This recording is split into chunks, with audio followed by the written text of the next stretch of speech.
Should have a red Sharpie, fine tip Sharpie, a purple pen, and then I like good old blood, so I just stick my finger.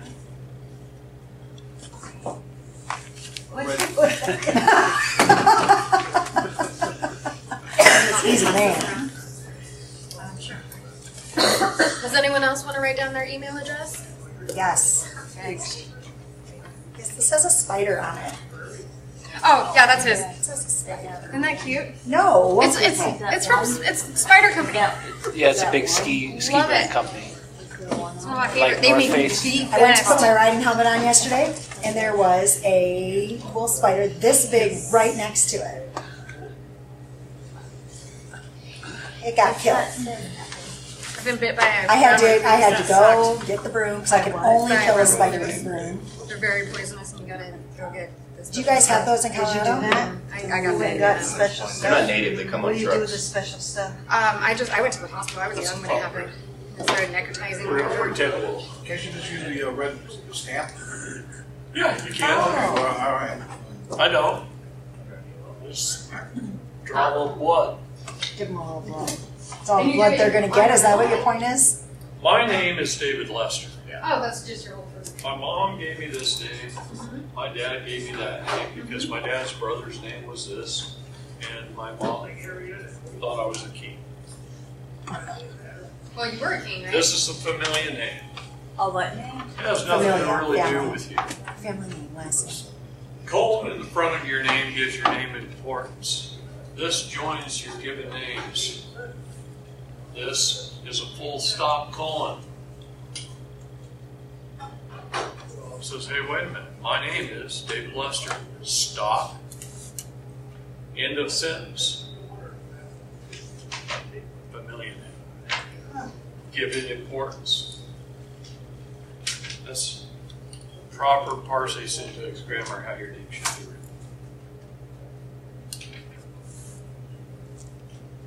What are the legal ways to change your name? Just doing the paperwork. The legal ways to change your name. Lawful ways. Yes, I do. How much does it cost? Is it like let's say I don't want to be Laura anymore, but I want to use my middle name Catherine instead of Laura. Like, how much does it cost to legally change your name? Yeah, Would does you- it legally cost? Yes, that Yeah, depends because on you where just you're don't want at. to legally keep Every it. Like county's Cook going to County. charge you something Like else. Cook County. Oh, interesting. Okay, so it goes by county. Are you done with the Every- book? Ready everywhere you go. book to write down the email addresses? States set those fees and do whatever they want. I'm friend that you drew on.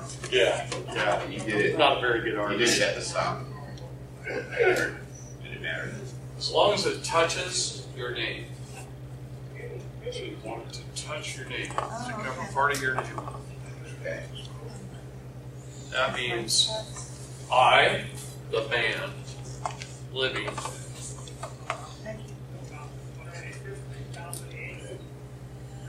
And then, was that semicolon period straight? Yep. Why? Chicago Styles Manual. Yeah. Proper Parsi syntax grammar. Okay, what's before the David again? What's A colon. Full colon. a full colon? Full To say colon it's important. gives it importance.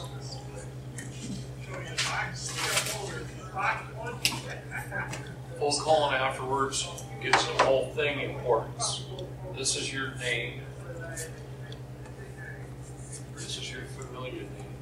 You don't have any choice in that. It's hierarchy. In your NP affidavit, or, yeah, NP affidavit, for the name, there was a semicolon My last name. in between the middle and the last, and there were 2 commas after at the end? Because you eventually learn more and more. I studied the Chicago Styles Manual probably 15 or 20 years ago. Then over time, I just kind of let it go. Because you're reading so much, you're researching so much, you just forget some things. Then I went back to the Chicago Style Manual. This is the proper way. So should I change it in that? Chicago style. That's Chicago style. Chicago Styles Manual. It's proper English. So should I change it in that NP affidavit where my name is, Books make which it go like to that the instead? reference, just like Black's Law. Your NP, your Never Perfect affidavit, where you have put the name in, it had the semicolon in the middle. If I wrote the whole thing over again today, I'd do this. Okay. Okay? Can you tell what was the significance of the 2 commas? Was there, or was that just an? I didn't know there was 2. Okay, because when typo. I did mine, because I just printed it out the other day, I did only put 1 comma in. I took the 2 out because I wasn't, since I didn't know what it was. Okay, thank you. Also, I didn't think I did that. So, did you get that directly from me, or did you get it from I think him? I got it off Kirk's Law Group. Okay. Is that okay, or they shouldn't have? Had Sure. it? It just got handed down by somebody else. I wasn't going to use it without asking for permission. Well, I don't care. It's out there. See, the thing about an affidavit is this. You have to make it your own. It is yours. You're swearing to it under the penalty of perjury. The minute you put your name on it, it's not mine, no matter what it is. It's yours. You better know what's in it, because you might get questioned on the stand of what's in it. You need to know what it says, what the words mean, every paragraph. That's a lot of reading that 90-page You know? affidavit. Yeah. What that was designed to do is be a last-ditch effort.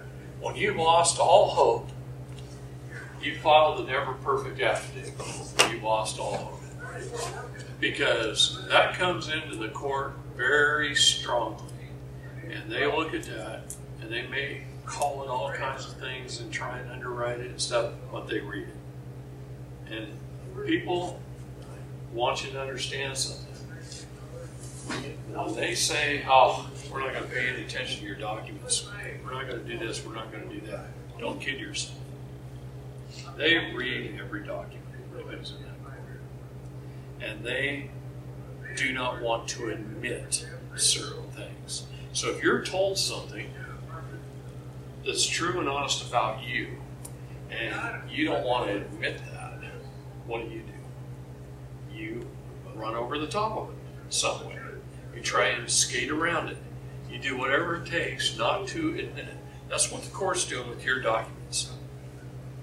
We're calling the court out. We're calling the government out. We're calling the monetary system out. We're calling every bit of the fraud out in that 99-page document. Okay? They're not going to admit to it. They're going to, if they admitted to it, oh my God, they'd be open to some of the biggest lawsuits in the history of mankind, probably. But what it does is they read it and they go, holy crap, we got to do something. How can we get out of this corner? So. I'm only have it printed, and I was instructed by Robert Doyle to only use it as a get out of jail free card. So that's the only reason I have it. What? My one phone call, if I get thrown in jail, will be to a friend that knows where it's at. She's to file it with the court, and they'll get me out of jail. It's a last-ditch That's effort. That's what I'm using it for. It was. So I I'm not- designed it for parents that have been going for years. Their kids have been removed for years and years. They've tried everything. Nothing's working. They've been TPR'd. Now what do? Don't you play bad?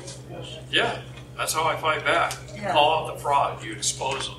How do you expose them? There's 99 pages of exposure right there. Okay. If nothing else, learn it. Use it as a teaching and learning tool. There is so much knowledge in that 99 pages. It's amazing. I wrote a document several years back called A Never Perfect Affidavit. And the reason I named it that because for 4 or 5 years I just kept making it better, adding to it, changing it, making it better. And so that's why I consider it never perfect. It never will be perfect. You're always going to learn new things. If it's perfect, I'm dead. So, so it's literally 99 pages of education, calling them out for the fraud that they are. Okay.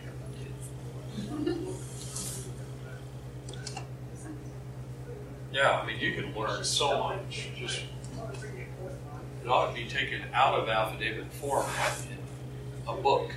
Make it a book. Okay, yeah. Yeah, put it on Amazon, sell No, it's an amazing piece of work. It really is. Well, There's, but then there's it so much probably- education. I mean, that's why I could never present it on purpose to the court because I don't have time to read all that stuff that you have in there to research it all to know where it comes from. But for an emergency, I'll use it. hundreds of places it came from.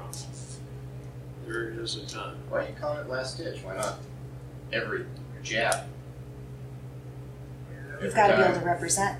It's Because if you use it first thing, they're gonna use it as, they're gonna hate you. I see. Yeah.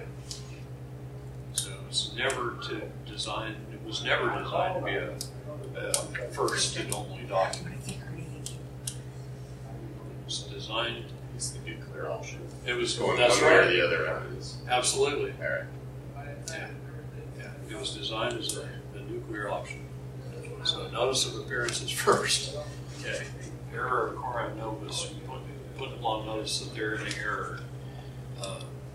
Doing your affidavit, your letter of rogatory. All those things can be done first. In fact, the most important thing we can learn is handle things before anything happens.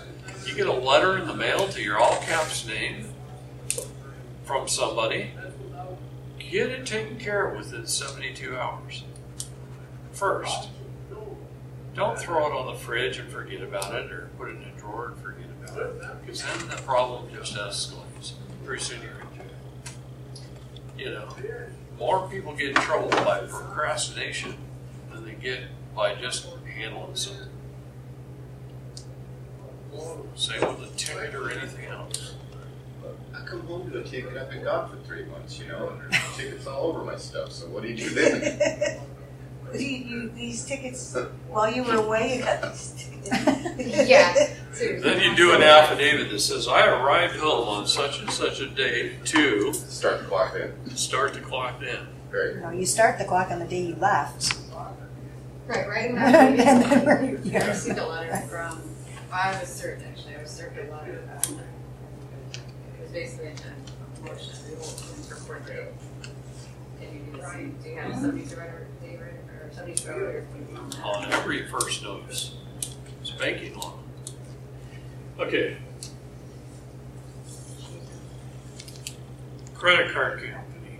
Let's just say you got a credit card, right? Maybe you're 19. A lot of 19-year-old students. You got a credit card, you're 19, and had a $500 limit on it, right?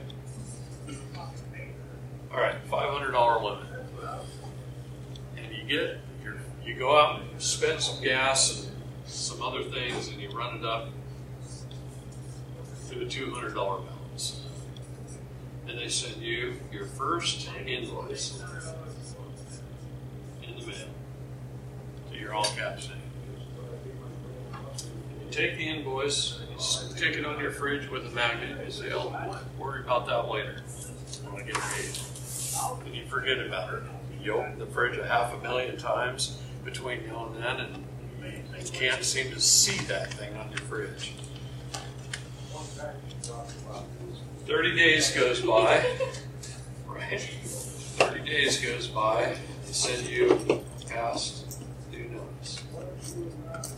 It's the same invoice, it just says now it's past due. Right? You got 15 days.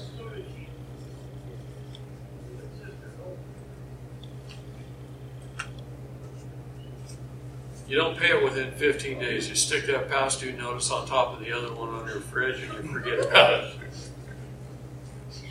You've done that before. Oh, more times than one. Okay?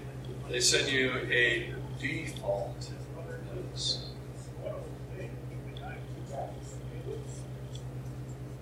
They close your account, usually in 10 days.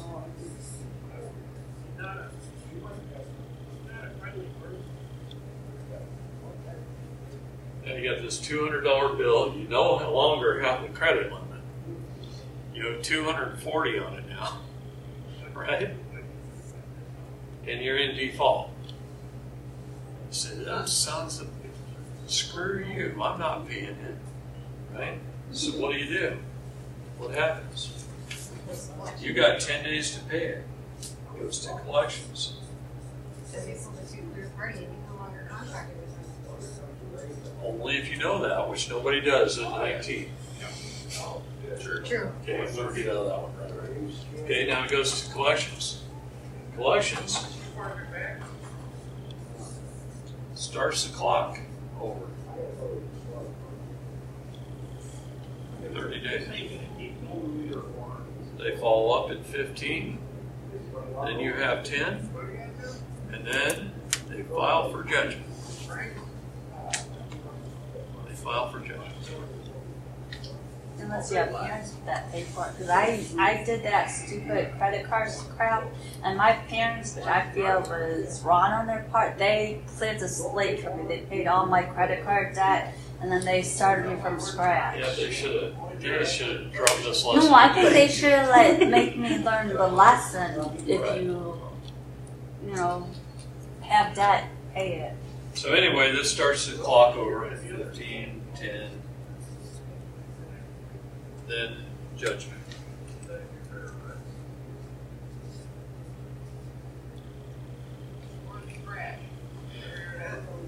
Now they can file a lien.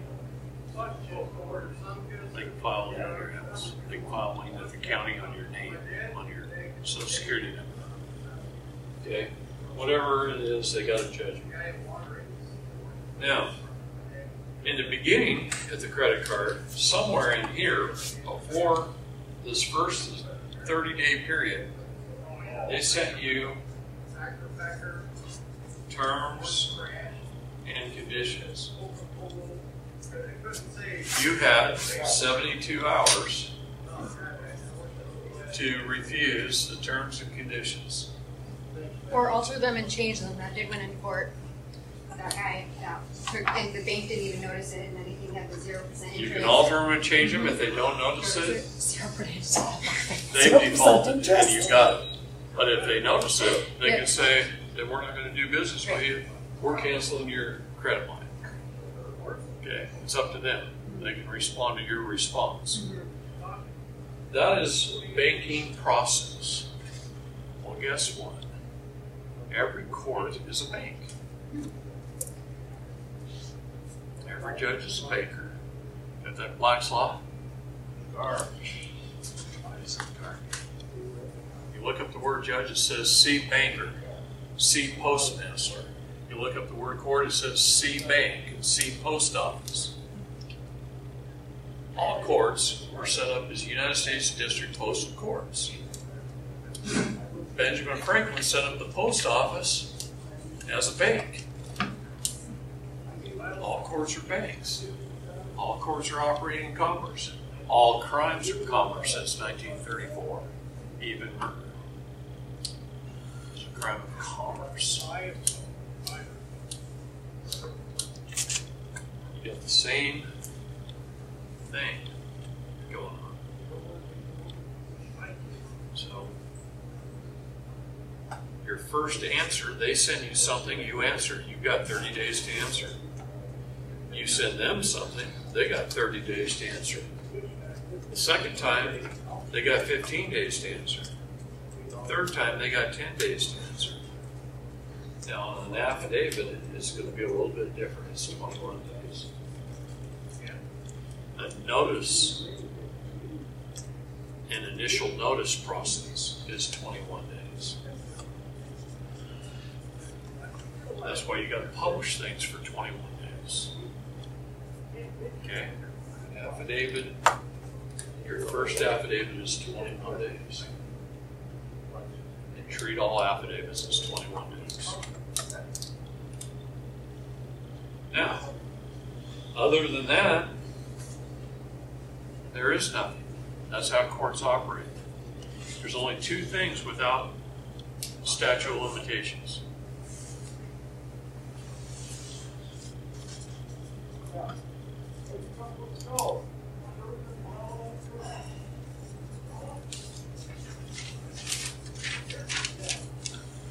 That's it. You can be 20 years into a life sentence, challenge jurisdiction, fraud, and prove it, and then you walk out the door. Go home. Doesn't matter. Doesn't matter if you went through all that appeal process. One day you're sitting in prison and you wake up and said, holy crap, I just realized this was all fraud. The day you recognize fraud is the day the wheel falls off the wagon and avoids everything from the beginning. All you got to do is prove it. Challenge jurisdiction, expose the fraud, and get out of jail. Not that any of you are going to go to jail, right? Okay. But I'm not teaching it just for you. I'm teaching the teachers. You go out and teach everybody. Someday I'm going to get tired and go fishing. You guys got to take over. Yeah. So once you've got this basic process of how all bills work, what is an indictment? An indictment is a true bill. It says it right on every indictment. This is a true bill. How many people get an indictment and say, okay, how much is the bill? They don't. Nobody does. And if they did, the clerk would scare the heck out of them because the penal sum might be $2 million. That's why they don't put the amount on the bill. Scare people. Okay? A true bill. It's an invoice. You don't ask how much, it doesn't say, and so you put it on the fridge and you forget about it. So they bring you up on charges. Can't pay the charges, you're asked to bond, can't pay the bond, your body's held a surety for the bond, and you're put in jail. Well, they collect on your cestui trust and they pay off the debts for the commercial crime of commerce.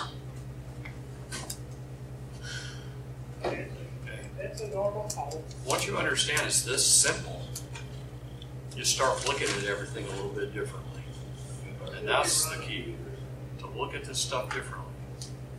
Most people get an indictment in the mail and they're crying, curled up in a corner in a fetal position, and they're wondering what they're going to do, and they're in the phone book looking for the best attorney they can afford, and then they go on 2 or 3, free consultations, and they find out they can't afford any of them. Right? So, anyway. So what do you do after the subject? Let's say, for instance, I have this toll that I haven't dealt with because I don't even remember taking a toll, and I was homeless when it happened, so then then I got this judgment, and then I was supposed to pay, but I didn't do that, there's no collections, and then they canceled the That was cool. They almost never cancel your driver's license. They always suspend it. Yeah. That's what I meant. The reason they suspend is so that you actually have one. It's just unusable. Right. When you have one, you're still in Commerce. commerce. You're still in contract. So can I negate that? Can I get out of that? Now you go get stopped, you get an additional fine. But we're not giving them our driver's license anyway. We don't need our driver's license anyways, You right? do not need it, but you can't just ignore it and leave it in suspension because it'll stay in suspension forever. I thought it expired in 23. It can't expire. But It has to be in good standing to expire. it has to be, I was just going to say that. To get a new It has to be in good standing to expire. Even then, It's not expired. it's on the books. It's like a marriage.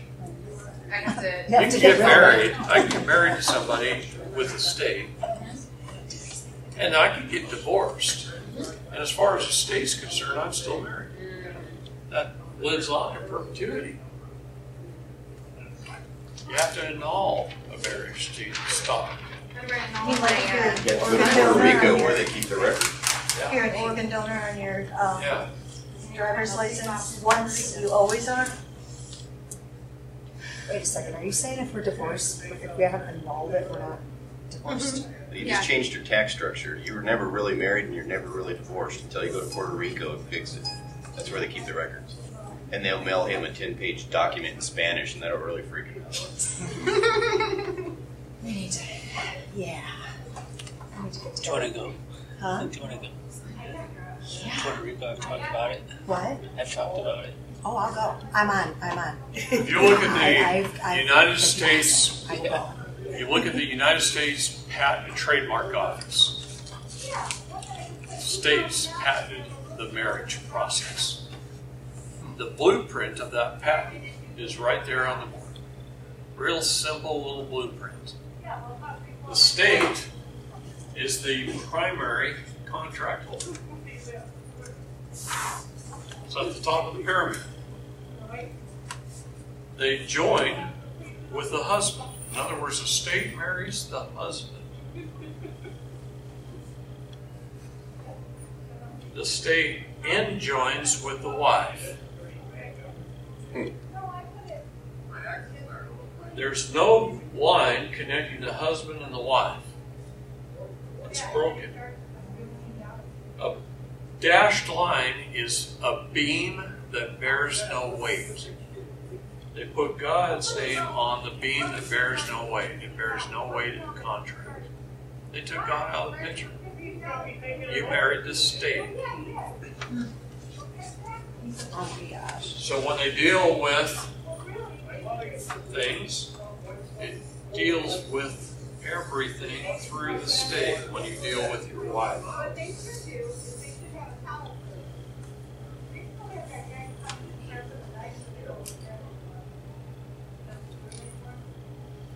You should have said grinning ear to ear. Yeah.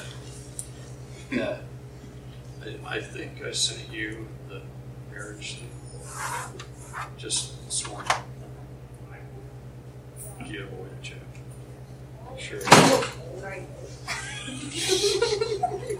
Were you leaning on your I chair? was trying to mean. I didn't make it. She's a leaner. Maybe. Yeah. Okay, turn. All right. An enlightening conversation with the Marriage Bureau. Huh?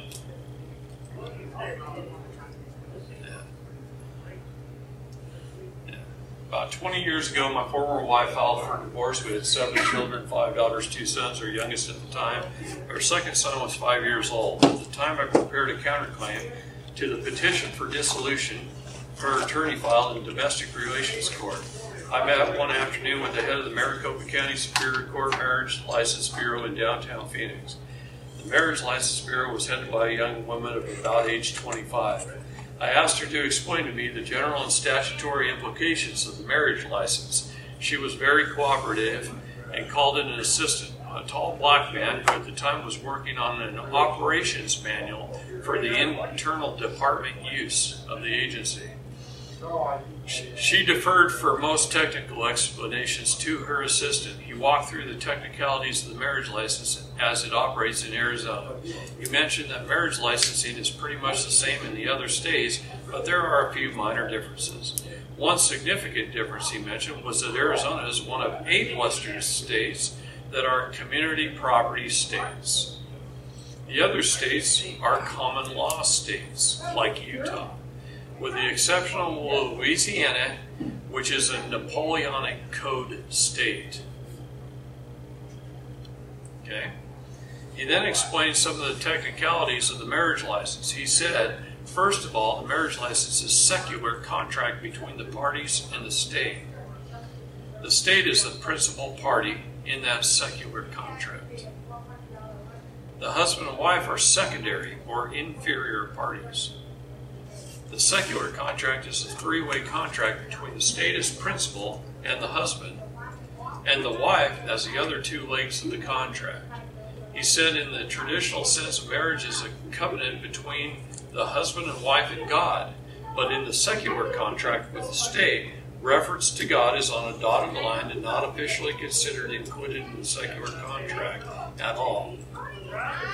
He said that if the husband and wife wish to include God as a party in their marriage, that is a dotted line they will have to add in their own minds. The state's marriage license is strictly secular. He said further that what he meant by the relationship to God being a dotted line meant that the state regards any mention of God as irrelevant, even meaningless in its description of the marriage license contract. The related one to the other is a dotted line, which he's saying there's no direct line between the husband and wife. Okay. Anyway, I'm not going to read this whole thing. You guys can read it later. But this is right in the United States Patent and Trademark Office as a blueprint to the marriage license. So in my talks, my training classes, I teach people the proper way to get married. For about $40 online, you can buy a family Bible. And it's got some blank pages in the front. They all say Holy Bible at the top. There's a whole bunch of lines on these blank pages. You create the event, the date, the time, the place, who officiated it, the husband and wife's name, and I don't use the term husband and wife, but mate and helpmate. I like Mate that. and helpmate. And then you get 3 witnesses to sign it. You take that and you go record it. You take a picture of it, sign a little affidavit. We got married this time in this place. Via the Bible between us and God. Go record it on the land.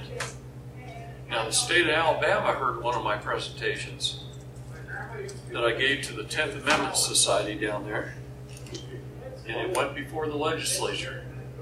And the lawmakers eliminated marriage license for the state of Alabama. Wow. Huh. They removed them all last year. Huh. And now they tell you to go get married in the Bible and bring it to a probate judge. The probate judge will make sure all the documentation is filled out properly recorded.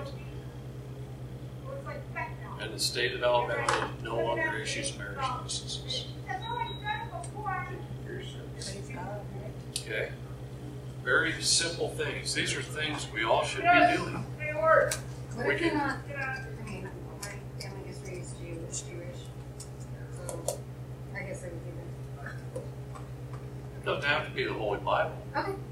There's freedom of religion in this country. Mm-hmm. And as much as I hate to say it, I fought for that. You can use the Quran if you want. Offer people's right to choose. But we were a Christian nation, founded on Christian principles, and the Jewish Bible is just as Christian, or more so than any other Bible. Okay? So, don't tell people how to practice their own religion. It's up to them. So, done. Proper way to get married. Every 15, 16, and 17-year-old on earth needs to be taught this right here. Just this little, this is it. What I challenge you guys to do is develop little 5-minute napkin presentations, I call them. So I'm going to tell you what that means. December of 1988, I sold an advertising agency that I had started. I started a financial planning firm. Securities license, mortgage license, insurance license. I mean, I had it all.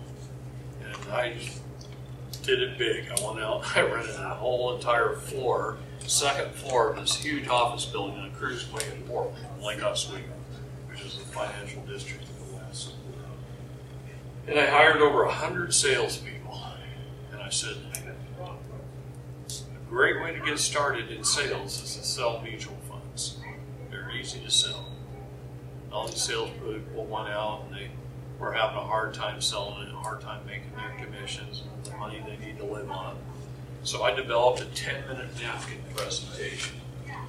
And basically, this 10-minute napkin presentation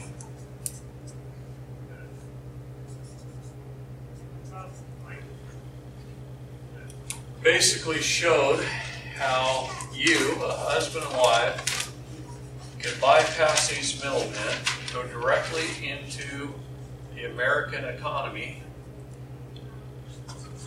and invest their money. And instead of making 5% with these guys, back then that was about average. Now it's 0.25%. You can take your money and go right around directly into the American economy through a mutual fund company, which automatically diversifies your money into the American economy. And you can make 10 to 15% rate of return. How's that sound to you? I could give that presentation to a husband and wife in a restaurant, and I was selling hundreds of thousands of dollars worth of mutual funds within a month. I developed a napkin presentation, and I taught all 100 of my salespeople, and we sold so many mutual funds out of that office that we got the attention of Sanford Weill. Do you know who Sandy Weill is? He's the guy that started Shears Lehman with $40,000 of borrowed money, and he sold it 7 years later to American Express for $1 billion. And then he became the CEO of American Express as part of the deal. Okay. Then he became the CEO of Citibank, Primerica, many mutual fund companies. The list of mutual fund companies is really long. And I sold so much it got his attention, and he flew out in his private 707. How many people have a private Boeing 707? Yeah, that's about it. Okay, not very many.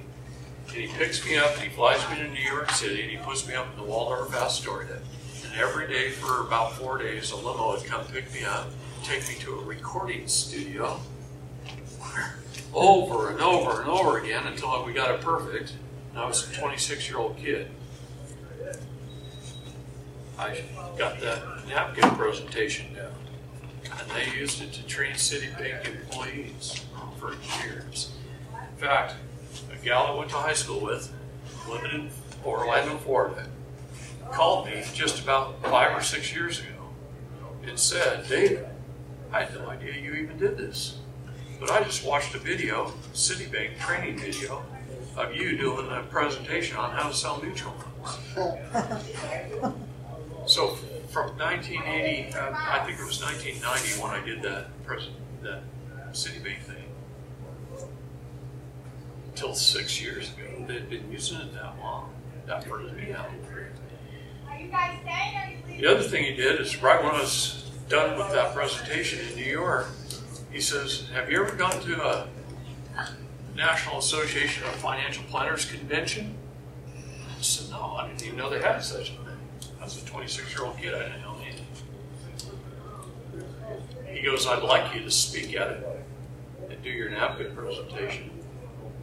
And I said, "Okay, what is it?" He says, "Well, we're going to leave right now."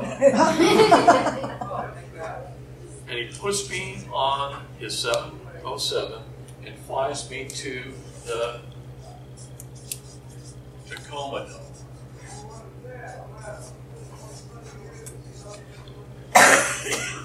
And when I walk up on stage to give this presentation, and my face, turn around, there's my face on a TV screen 40 feet tall, so they could see it in the nosebleed sections.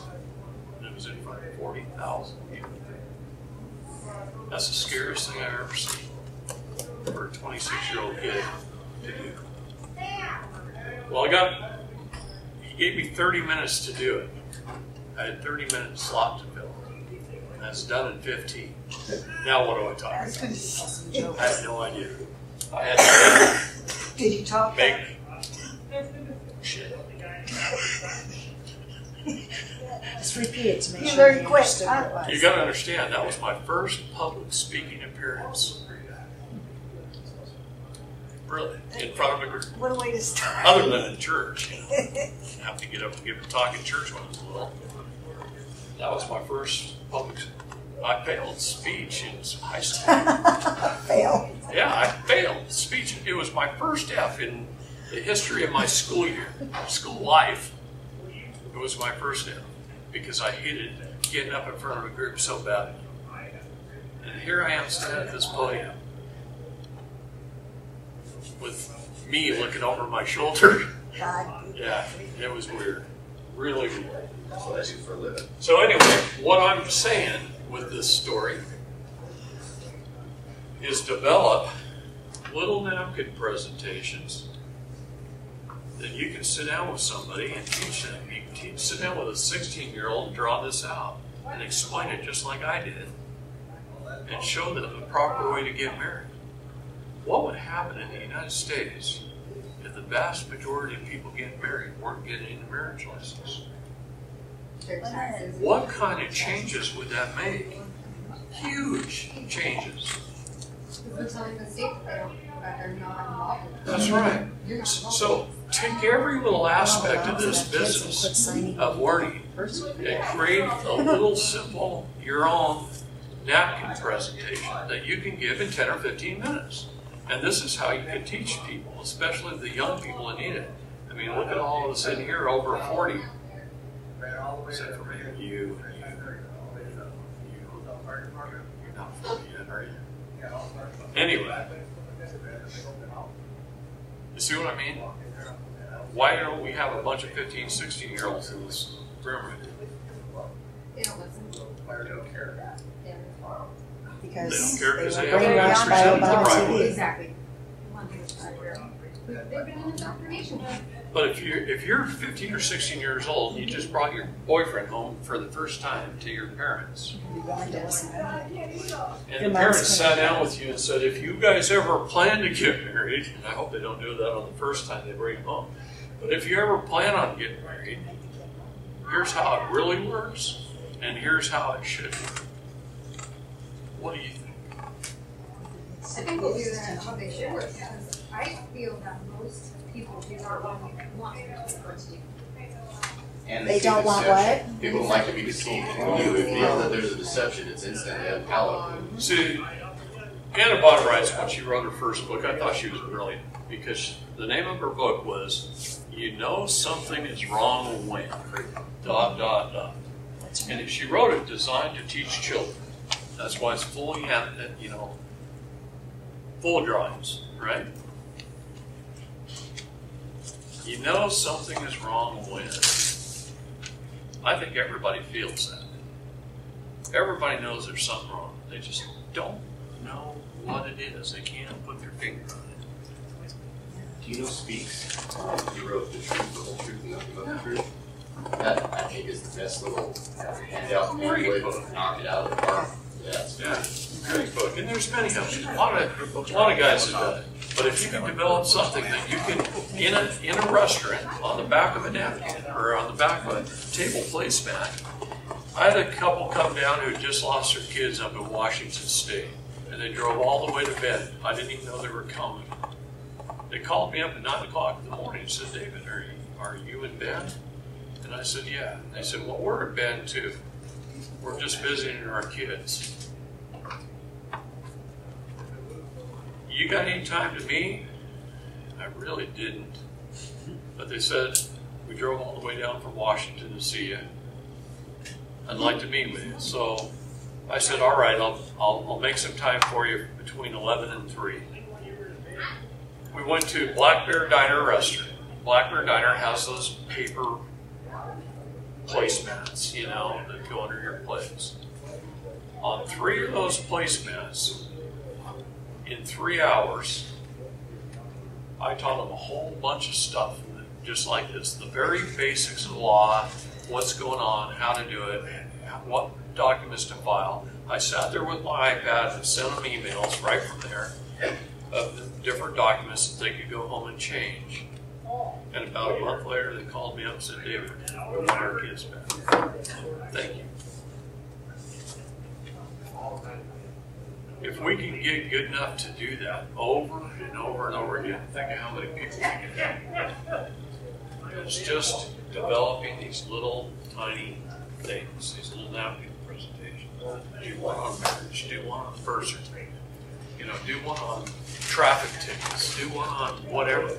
The majority of people get in trouble for the first time. Their first event with the law is a traffic of some kind. So go through and develop these little presentations that can teach people dumb little drawings and things. That's a wonderful idea. And get good at it. And then you can teach everybody else. And that's what's important. It's not just about us in the room learning it. It's about making it teachable, quickly teachable. Because you can only teach so many people. But if I can teach 100 people, and those 100 can go out and teach 100 each, and they can teach 100 each, now pretty soon we woke up a nation. So, yeah, that's the goal. We got less than 1,300 days left.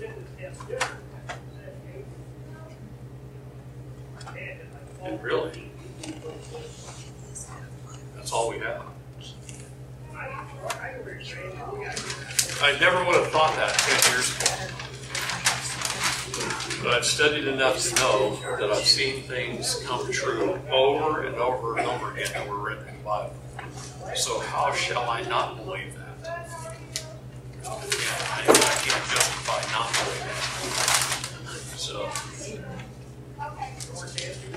but it's really quite simple. If I can do it on this pad up here in front of the group, you guys can do it on an napkin.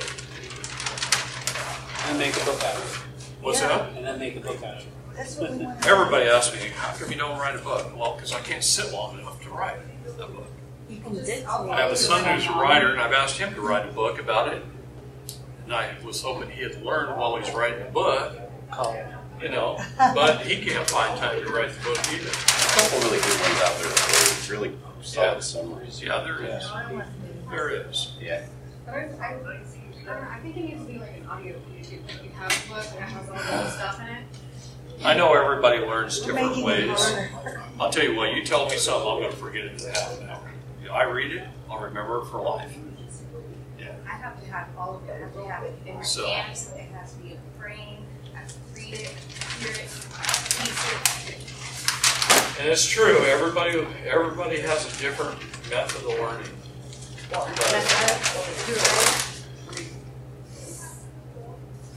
That's beautiful. yeah, it's really simple. Those little things are really simple. Presumption, assumption, task agreement, hearsay. Learn to repeat them over and over, teach people. So, what do you need help with? Ask some questions. How do I know my driver's license after having that issue? Was my first. Go in and rescind the contract. Yeah. Polly did it, and it was hard. They put it in the computer every way except cancel. And he had to stay on them and stay on them and stay on them and stay on them. And every state's going to be different. Yeah. You know, the state of Texas actually issues an American state national license plate. Yeah. And very few people even know that.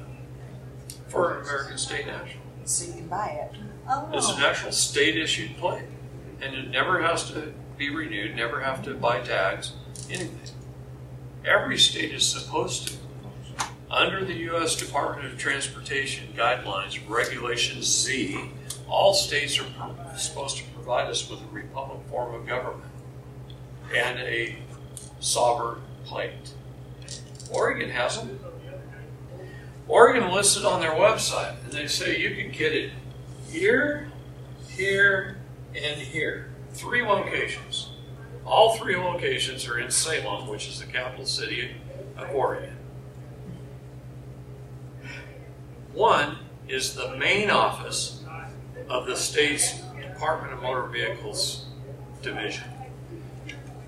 I called somebody that I knew, that I went to high school with, that worked there in that office for 35 years and just retired. She'd never heard of it. In fact, she went off on me. There's no such thing. Swore up and down. I said, I just got it off your website. It says to contact one of these 3 places. Here it is. I sent her a screenshot of the website. She goes, 35 years I was there, never heard of such a thing, never seen one. Don't know anything about it. But you're right, it's right here on our website. So I call the next one. The next one is an Oregon Department of Transportation website, or location, whatever you want to call it. And he said, you know, I've been here about 20 years, and I remember seeing a couple of those plates up on a shelf somewhere. I could see if I could find them. I could see if I could find them.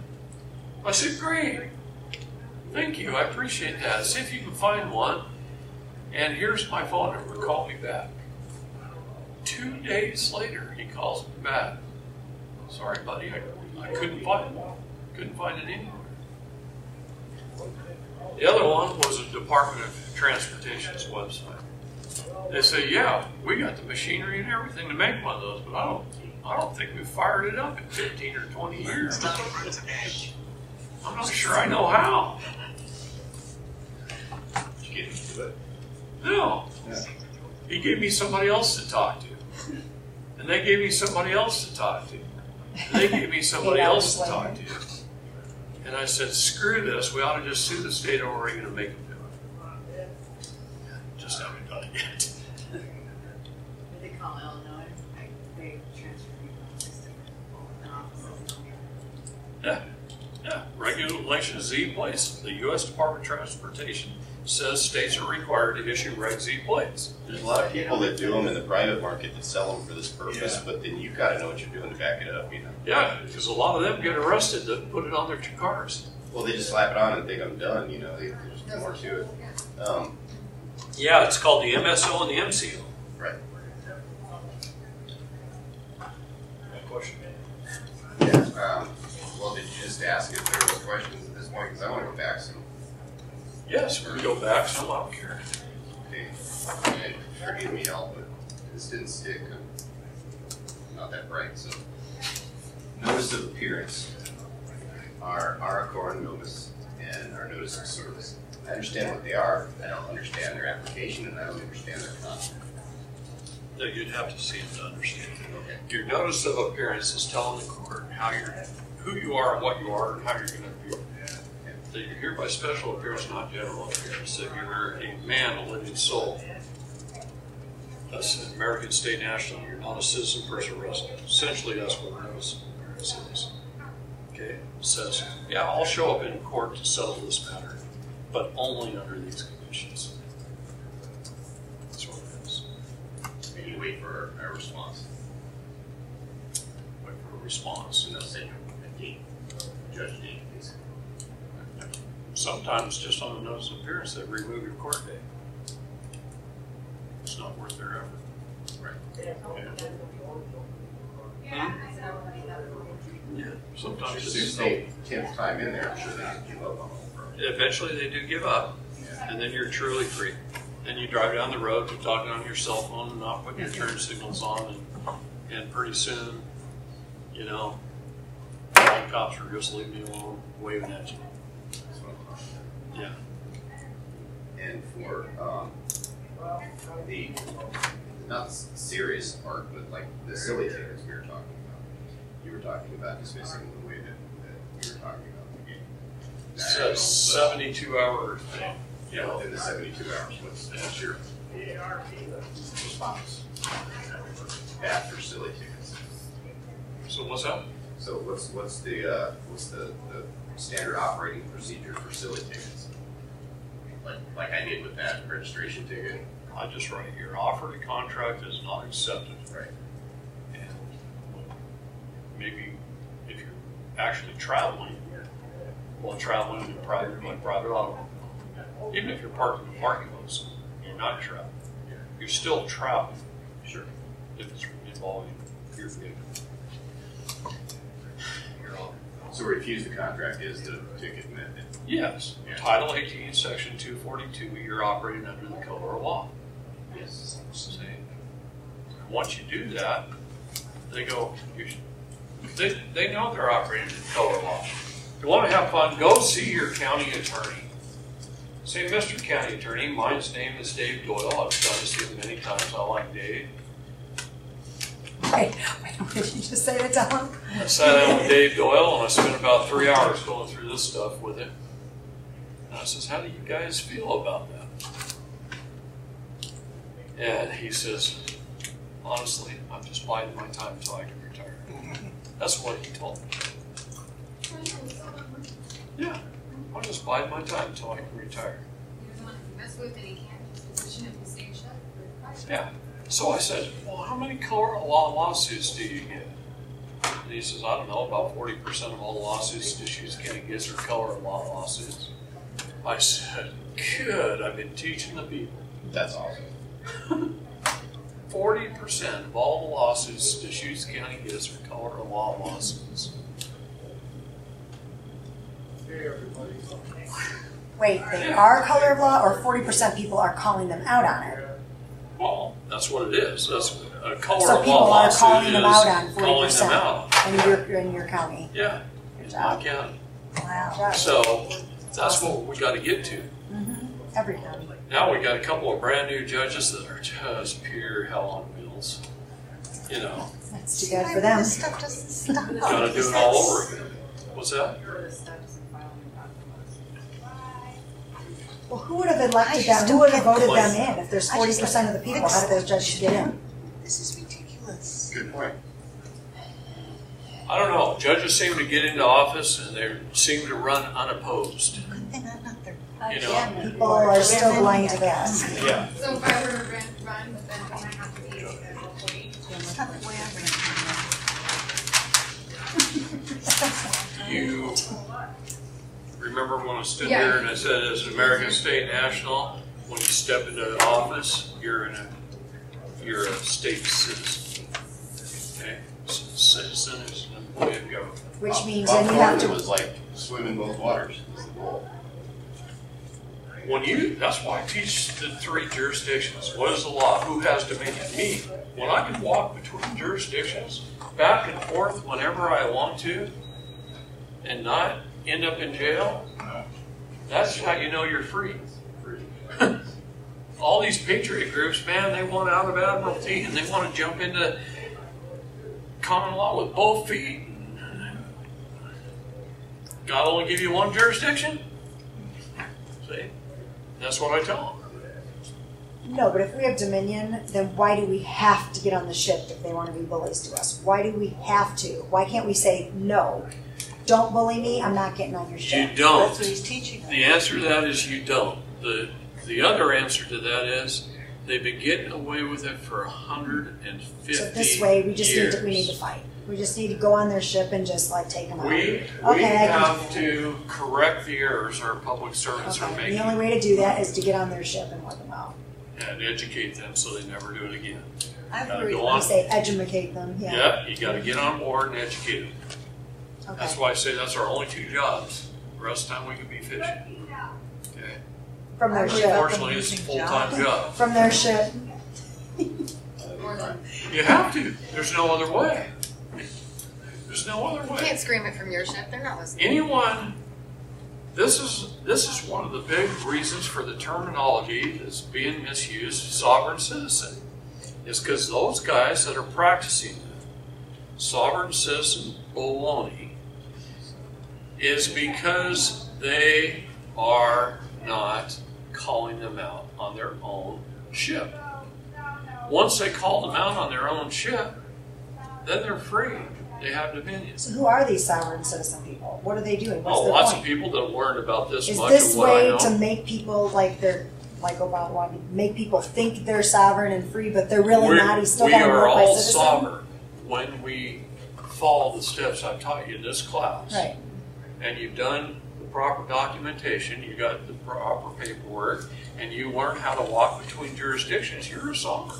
You're as good as a king. But what's the sovereign citizen? The term was invented just like Who invented conspiracy theorist. Yes. It was something to put on you and instantly dismiss anything that comes out of your mouth next. So when a cop says, "Are you a sovereign citizen?" I say, are you a moron? Yeah, like you can't be a sovereign. Oh, so it's to citizen. make us Like, sound like a conspiracy theorist. Yeah. Yeah, it's a, When it was a, it doesn't mean it's a anything created anyways title because it's to citizen. Okay. dismiss you right away. Okay. If you think about it, you can't be sovereign and a citizen. Exactly. So I'd say, no, I'm not a sovereign created citizen. that I'm a word, sovereign sovereign CIA. human. Living, breathing I mean, human. that's what I was told. And The conspiracy FBI theory. came up with that Created term, soul sovereign power. It was the Federal Bureau of Investigation that coined the phrase. It was. And then the judges and all of them like, oh, well, the FBI says it, so you know, it's a term. No, it's Hey, they walk in there with the suits, the power, and the authority, and they're taught. They're taught how to walk, talk, and act. bullshit. Okay? If you use that term, they're like, oh, great, you're pointing yourself out for me. They know them by their limping. Yeah. Yeah. Everything. I always think of the movie Men in Black when I think of FBI. Don't those guys, fight the aliens, look like FBI agents, all dressed pristine? Right. We got on the subject. I have no idea where I was going. I'm full anyway. What's You that? asked the last question. You do full from Washington anyway. And that's the problem with small groups. With big groups, we can say, hold your questions till after. I can get up there and I can do the whole thing, rattle it all out. But when I get interrupted a lot, then it goes. I think, was it a sovereign citizen question that he asked? That you were going to go on board. What was it? The last question that was asked was. Oh, no, I was doing the question was this notice of service and notice of appearance. Oh, And then yeah. Chrissy asked What- about suing, and then he said to make a claim and then do an affidavit. Okay, that's what it was. Thank you, Yes. hon. Good job. I write everything down. Hi. My name, claim, Bob Smith, whoever he is, trespassed Maybe you wanted to say something while I was standing up? against me.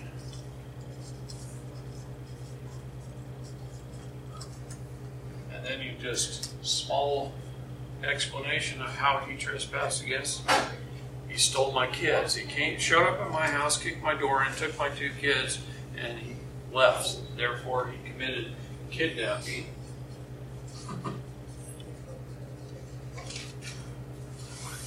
And you could come up with a whole list of crimes out of the United States Code that he committed. Probably 130 felonies or more. They carry $250,000 fines for each count and up to 10 years in prison for each count. I got that whole list. And there's more than that, probably. There's hundreds. If you read the entire United States Code, you could come up with hundreds of crimes that our public servants, commit against us, trying to get us for a misdemeanor. And they're committing hundreds of felonies to do it. But we don't hold them accountable. So this is how you hold them accountable. And you just keep it simple. When you file the initial claim, then you could go in and expand on it.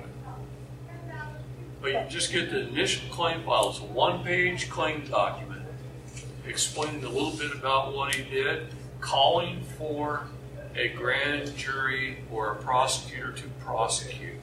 So you list the crimes, you call Why were prosecuted? for Because they can. prosecution. Now, why? Grand jury's a first, right? No. Trial. Grand jury is a bunch of local folks that. Here's one of the problems with our justice system in America today, is that the prosecutor runs the grand jury. No defense evidence is heard, no defense witnesses is heard. The prosecutor goes in front of the grand jury and says, I think we got enough evidence to convict this guy. Here it is, what do you think? The grand jury says, oh, yeah, looks like you got a case there. They sign off on it. You get an indictment. Not a bit of defense evidence is there at all to prove that you're innocent. They just walk all over the grand jury. Therefore, the grand jury will indict a ham sandwich if the prosecutor tells them to. Then somebody gets a warrant, an indictment, gets a warrant for their arrest, gets picked up. They get thrown in jail. Maybe it's 2, 3, 4, 5 months, sometimes a year before they even get to a trial. And they've lost their job, they've lost their home, they've lost their family, they've lost their wife. Their cars have been repossessed because they didn't make the payments for 3 months.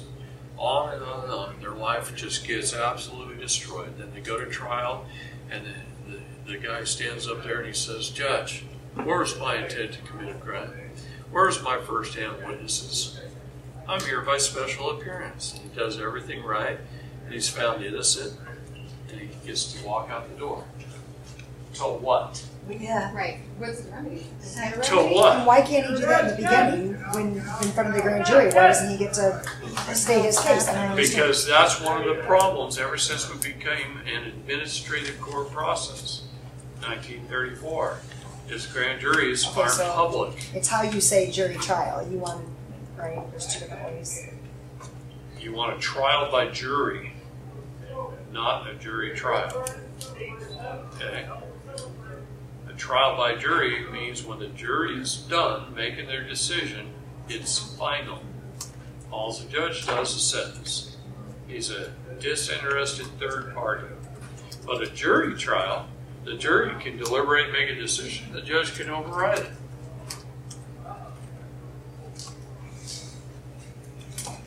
Okay? But Call wouldn't he be for- judging from the bench then at that point if he's overriding the rule? I don't understand why that guy went to Hold jail. on What's a the minute. grand jury? What's Let's stick with this for just a second. okay? You call for prosecution. What happens is the prosecutor says, I don't think we have enough to prosecute. We don't want it. We don't want to prosecute. It's up to them. They can make that decision if they want. Well, now here's where the United States Code becomes your friend again. Because if you give the government an opportunity to prosecute, you call for prosecution, and they say no, now you can do it yourself. Huh. You become the prosecutor. You call your court. But you have to give them the opportunity first to prosecute on your behalf. That's a real key right here in holding these guys accountable. It's that simple. So you state the claim with the courts, in their courts, you file a motion. First thing you gotta do is bring a claim, then an affidavit of truth and facts, timeline of what went on, how did Bob Smith hurt you and trespass against you. Your affidavit follows up your claim. Your claim is just a one-piece document.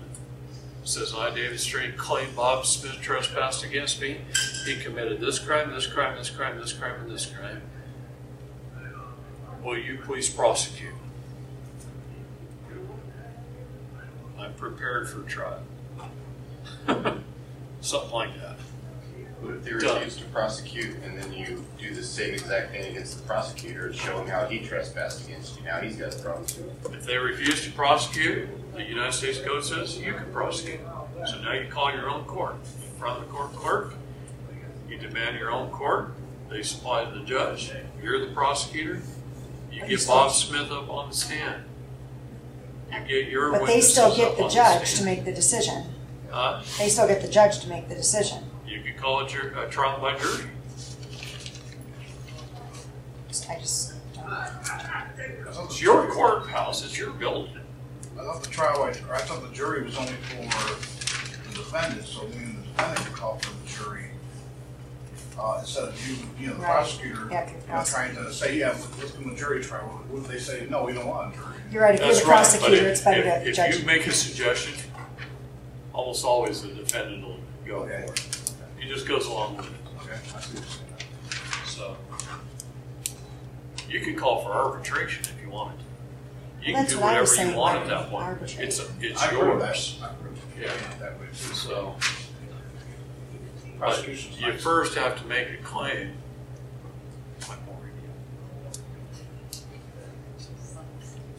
You didn't get much sleep.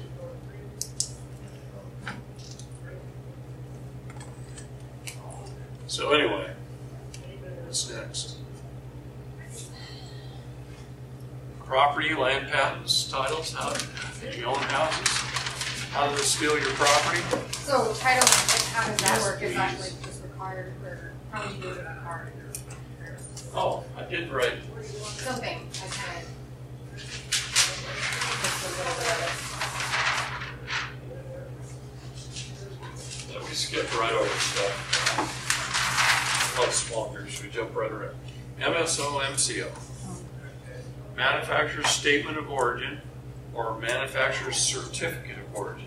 It depends on the manufacturer and where the car is manufactured. Okay? What's the S? Statement. In the United States, most of our car manufacturers use the MSO, Manufacturer's Statement of Origin. Or manufacturer, what's the C stand for again? In Europe, you buy a BMW, a Volvo, something like that, it's a manufacturer's certificate of origin. Okay? You have to go to your state DMV. Well, Has to be paid off. here's another issue. If I walk into a Chevy dealer and I want to buy a brand new Chevy Silverado diesel pickup, crew cab, long bed, I whip out $75,000 in cash and I set it down on the table. And I buy a truck. And I'm smiling and I'm happy. And the salesman looks at me and says, oh, I need another $185 for title, registration, licensing fees. If I just whip out another $185 and I hand it to him, or whatever the amount is, that's when I gave my $75,000 truck to the state. But at that point in time, I owned it for that brief second. Okay? But if I just pay that $185, I gave it away. It was a gift to the state in exchange for a lease, which it gives you the opportunity to make a profit and incur a loss. That's what it says. The opportunity to make a profit and incur a loss. In other words, you might be able to sell it for a profit, or you might lose $20,000 when you drive off the lot. Okay? That's how they look at it. As soon as they have this in their hand, they can require you to be a driver of that motor vehicle. They can require you to provide insurance and to follow all rules, codes, statutes, and ordinances. They can do basically whatever the heck they want. So one of the keys to truly being free is to get your MSO or MCO. Well, there's a couple of different ways. Texas is pretty easy. Every state's going to be different. If some states are going to fight the heck out of you, like New York, they do. But I go into the DMV in Oregon and I ask for a chain of title report, especially if I bought a used vehicle. I ask for a chain of title report so I know everybody that's ever held title, and I want it clear back to the original MSO. And that's what I ask for, and that's what I pay them to provide.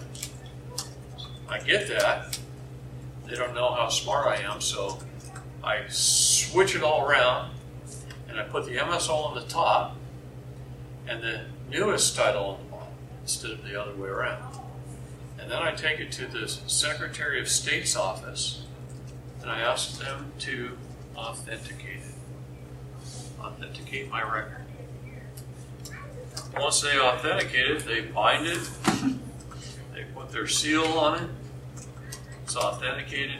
I now have an authenticated copy of the MSO. What? It's as good as an original. Okay. Keep it in my glove box. You went to the Secretary of State. Where'd you go to get the? Where'd you take it to get it authenticated? Secretary of State of the state of Oregon. And asked for it to be authenticated. They don't know I went through the back door, and now I have a sworn, true, original copy of the MSO. They don't know I have that. Yeah. So is that before Now, you put yourself as title? Every state's might be different. That's what I did in Oregon. Do you put yourself as title owner, or just it's a brand new truck with no owner? You do a chain of title affidavit. It says I own it, and I own it all the way back to the MSO. Here it is.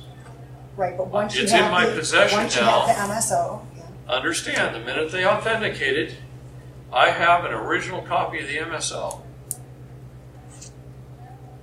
They made it an original copy of the MSO. yeah, you said you switched it around. You switched No, all I did is put the MSO on the top. Right. of the stack. So I just changed the order. Oh, That, So they're you going to didn't give you back mess with that. every title of every owner that has ever had that car. I don't care if the car's been sold 20 times or twice. Doesn't matter. Okay. There might be 2 pages in that document. But the fact of the matter is, now you have an original MSO. And they'll stamp the first page. Now, you fall under UCC 9-109. Since he likes the UCC code. UCC or USC? UCC is Uniform Say it Commercial again. Code. The Oh, 909. commercial. No, So Uniform National- Commercial Code, that goes into international law. Personal- And personal USA property is because, directly for the Yeah, United and States. you've got But I was wondering MSO. for vehicles, why would it be UCC? Because it's everything's commercial. under international law. Huh? It's all international It's law. all international law. Everything is? 909, Everything is. 307H. I thought you said this stuff is USC. USC is code, United States code. Yeah. It's the employees code. Oh, gotcha. Yeah. Okay, but because I thought I heard See that it on was the back of UCC, and I'm like, UCC. why? Citizens cars, they Now I'm write gonna have to that change down, my but I don't brainwash think into they've done all the way USC. to Okay, so MSO. there's It's the both. commercial There's and two. UCC. I got you. You never know. What That's is why that some code of that them it falls get picked under up now? and some of them That don't. the UCC, what did you just say? Uniform Commercial. No, what code was it? I missed it. Your state's going to be different from mine. You're going to have to do the research, figure it all out, and do it. You can contact your Department of Transportation. You don't have to sign. You just do an affidavit. It says I So I can do that. own all titles back to the original MSO. Here's my authenticated copy. See, that's why the dealer has to send that to DMV. You're not supposed to touch it. Once you have one that you can touch, it's yours, it's authenticated.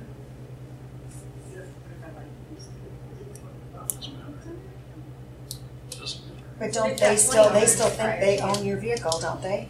They still have it in their little possession that they, Does not matter. because you have that, you don't need the registration now. You don't need anything. Throw your registration and card out the window. Throw your plates out the window. You What don't was need anything. Code number again? UCC 9-109. It makes it 109. personal household property. What's that? I thought you said 9-109. Okay. Okay. What if you already have a vehicle that they already own? You already have one, you've owned it for 10 years. So They've did already I. got but as long as I have that, I can just, okay, because you said if you buy it brand new, but according to them, they already own my truck. Yeah, that was a story I was telling to show you when they steal your vehicle from you. Right. The minute you pay that $185. So once your vehicle's already been stolen, then You don't pay that, is what he's saying. just quit paying it. Just don't pay If you that. go to the dealer, you say, no, I don't need to write you that check for $185. I'm going to export it. Yes. Okay. Oh, I'm gonna And I'm going to export. export it from the state of Oregon to Oregon. Yeah. The minute I drive off that lot. That makes more sense. Okay, See, that's what you tell them at the dealership. okay, but what if? But you're talking about after the fact. Yeah, So you just do what I said. Go to DMV, pay for a complete title search back to the original MSO or MCO. Get the photocopies of it, and then take it to the Secretary of State, get it authenticated, and just reverse the order so it's on top. Now, because they're going to make a book out of it, okay, all official like. And just keep that in your glove box. Now you have proof that you own it. okay. You're gonna put it in the garage. Sure.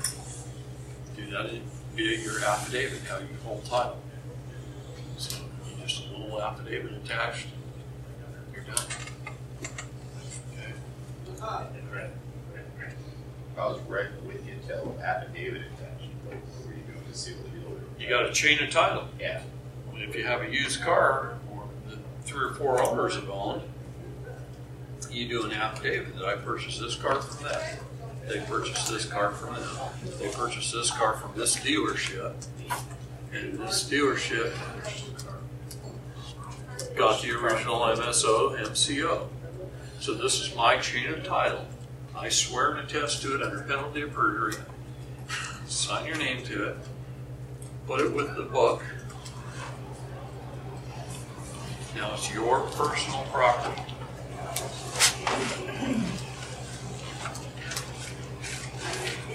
Where were we?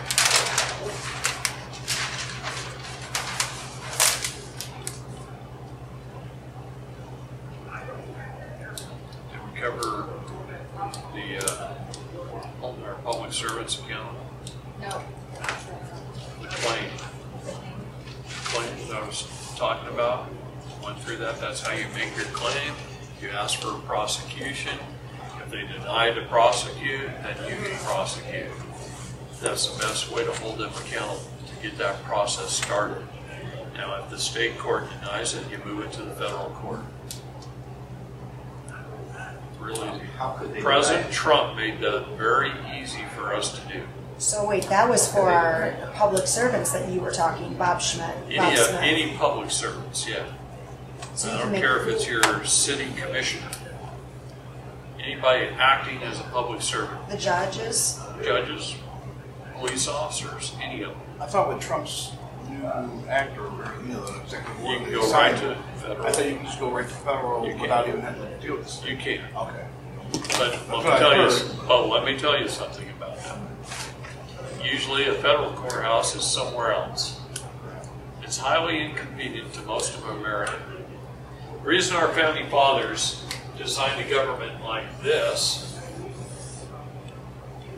is because the government starts at our townships and ranges, our town, where we live.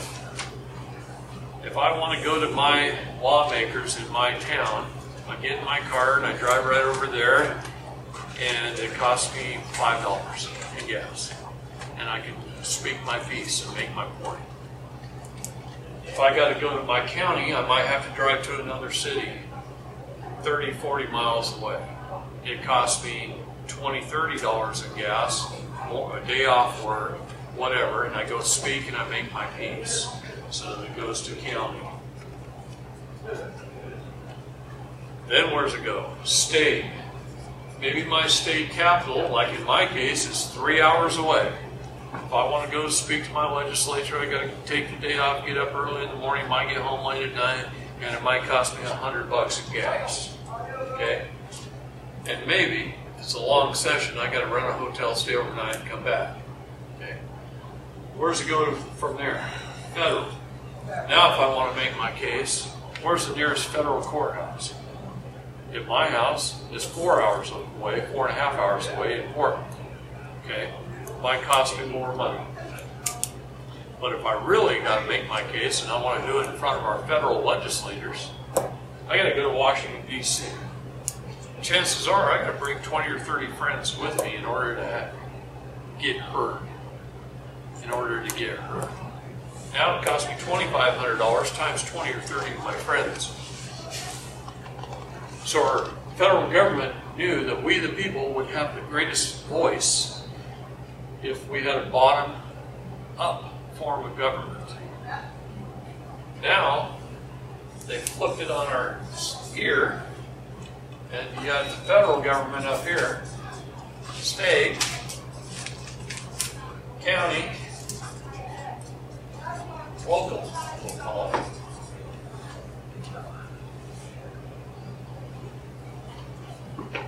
And that's what's wrong with America today. It was designed like this, and now it's like that. Yeah, they mirror everything, reverse it.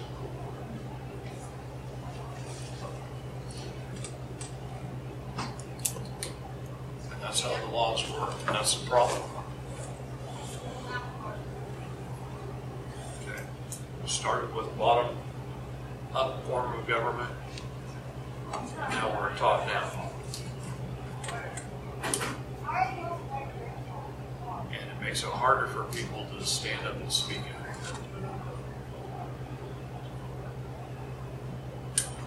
So when putting your name in these documents, writing it through right?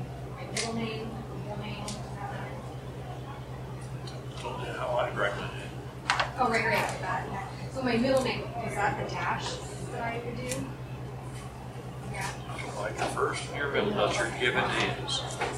Should you do your maiden plus your like married, maiden and married name, or just maybe married name when you write out the whole thing? I guess some people do it 2 ways.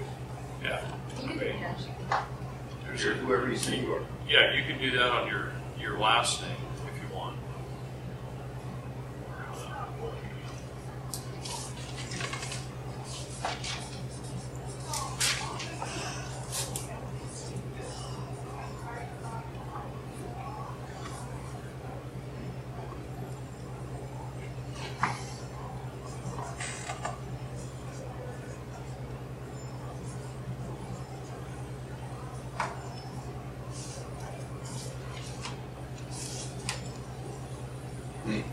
You put a space in between the colon and the period, in between Gene and Miller, or no space, just I put a space. when you type it. Okay. Put a space. So it looks weird. when it's typed.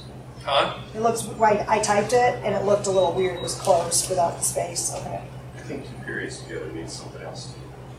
What's that? I think if 2 periods were together, it's a conflict of meaning as well. I think you have to have the space between the periods. Yes, you do. So if you say I, comma, colon, Bonnie, blah, blah, blah, Smith, colon, comma, here declare my rights, as you put commas in between, and because that, right, you'd use commas still, correct? Outside the. You can put a space and a comma over here. Yep. Okay. Yeah. Oh, you don't have. Well, Bonnie Smith. Yeah, that's yeah, right. you can do that too. You can do I.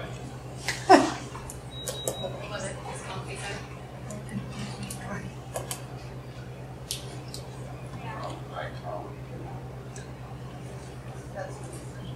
What's that called again? The proper English that is used to. Comes out of Chicago Styles Manual. Chicago styles. That's what I did. Don't ask me why. There was actually an Oxford Styles Manual that was pretty darn good. But when I compared it to the Chicago one, there wasn't much difference. The Chicago one just did a better job of explaining it. So, and as far as I know, those are the only 2 that exist. It's the debate about the Oxford comma. Yeah. That's how the Yeah. debate with the Oxford. Yeah, so that's where it came from. So,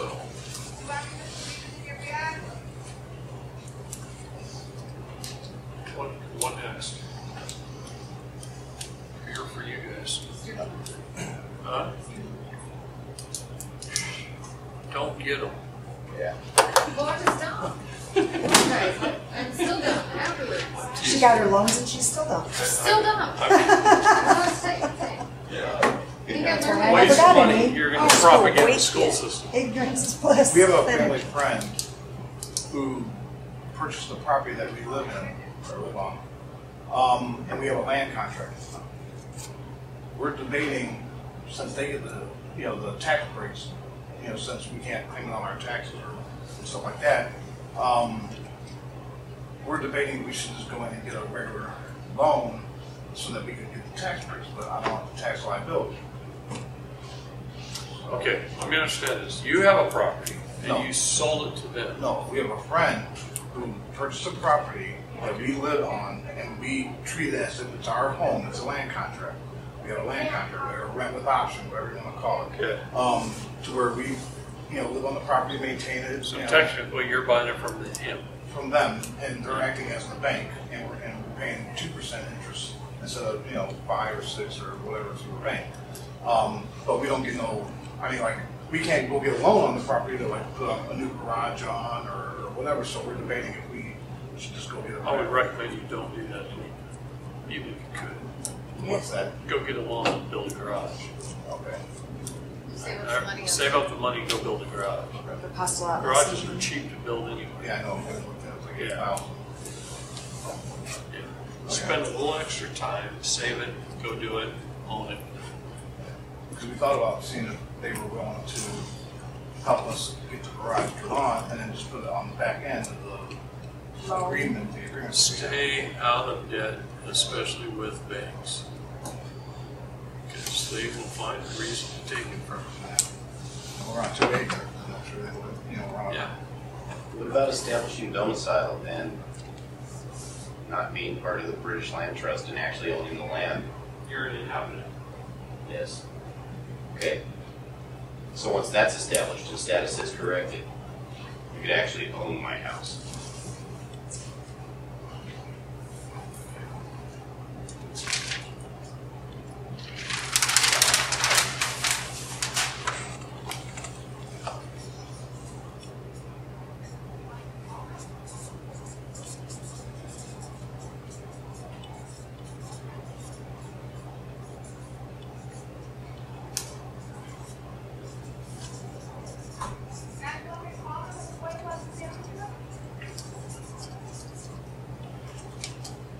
All property shall be in land patent. All property shall be described in metes and bounds.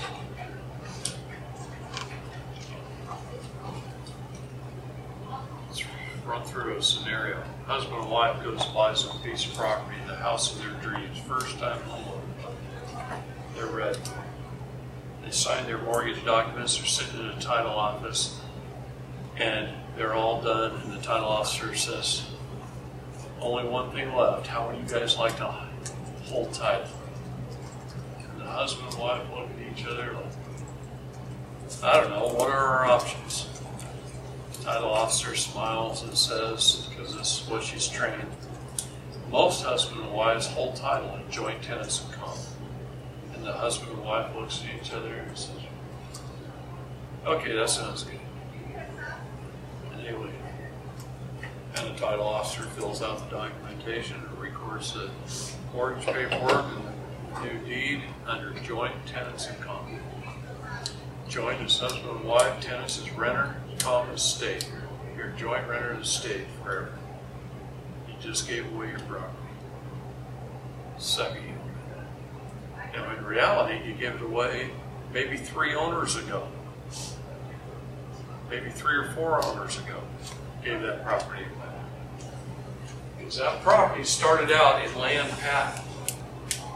Land patents cannot be bought or sold. They can only be granted. That means a grant deed.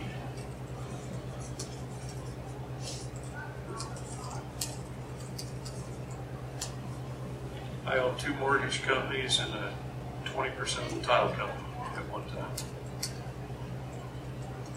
The grant deed passes down to their heirs, successors, and or assigns. Their heirs, successors, and or assigns. Now, if I wanted to get a little compensation from that, I just write a contract to my son. He buys my property, I grant it to him, and we call it good. It's a private contract between 2 men. Okay? Maybe it was for $20 in silver. Doesn't matter. Okay? But it was granted. Land is everything from the dirt down, all its minerals. It goes all the way up and includes the sky.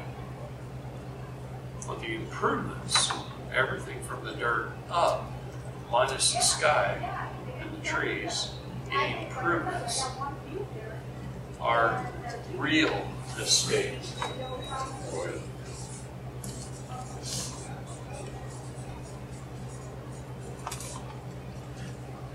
Anything that's a estate passes through probate. So a real estate agent shows up 10 years later after that husband and wife wants to sell their property and move into a bigger and better house. The real estate agent is selling the house. She's showing the house. She's explaining the features of the house. And they sell the house. the improvements. Christmas. And the land gets given away in an abstract of title.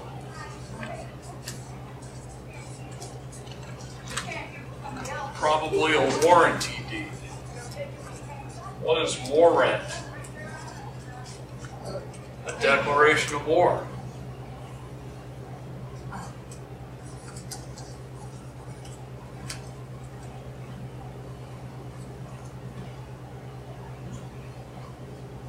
So you have a basically piece of toilet paper.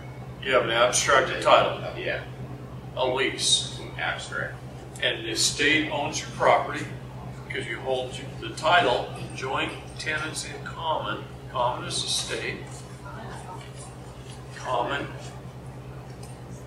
This is heartbreaking. Okay, hold on a minute. There's a way to get around this. Always the same answers. Joint tenants in common. The state owns the property. You've got an abstracted title.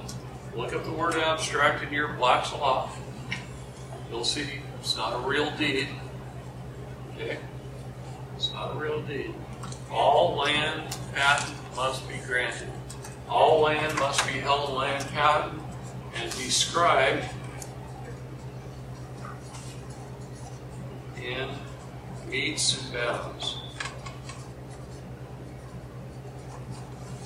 But somewhere along the line, somebody from the county came out, like a county plot manager or a plat surveyor comes out, and he says, wait a minute. This is lot 27 of block 3 of Spring Hill subdivision, located in Wooddale, Illinois. And he re-described your property. Took it out of the metes and bounds. Then he assigned a lot, block, and tax number instead of a land patent number. And then he put it in your all caps name with your postal address, with your zip code, taking your property out of the state of Illinois and placing it in Washington, D.C. in the district. And they just stole your property on behalf of the state. Can't you get it back? Yep. We only have 2 jobs in life: to correct the errors our public servants make and to educate them so that they never do it again. So we get our property tax statement in the mail, and it's an invoice, right? It's an invoice. And on that invoice, it says your name in all capital letters. And it says your address with your zip code. And it says it's industrial, commercial, or residential property. No, it's private property. Those 3 are commercial terms. Even the word residential is a commercial term because resident is someone there temporarily to do business. It's got a lot, block, and tax number. It's got all, the whole thing is filled with errors. And you write them a cute little check, because somewhere down here it says you owe $2,000 for your taxes out here. And you write them a cute little check for $2,000 and you mail it in, you just acquiesce to the theft.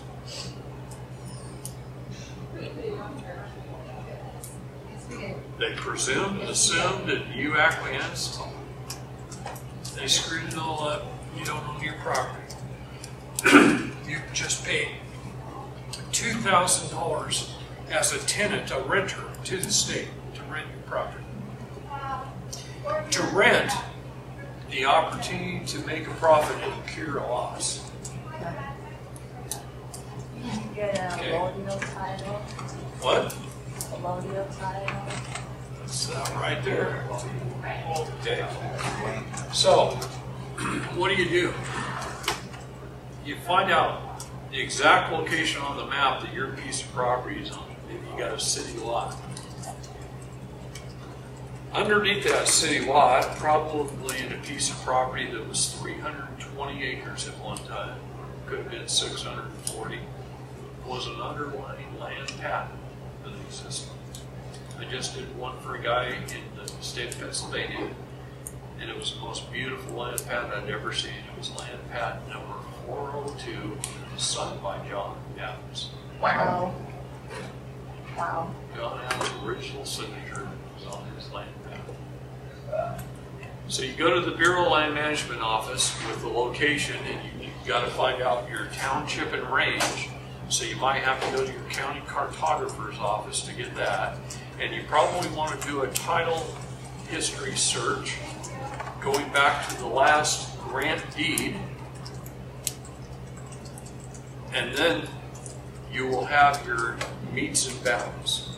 What are meets and bounds?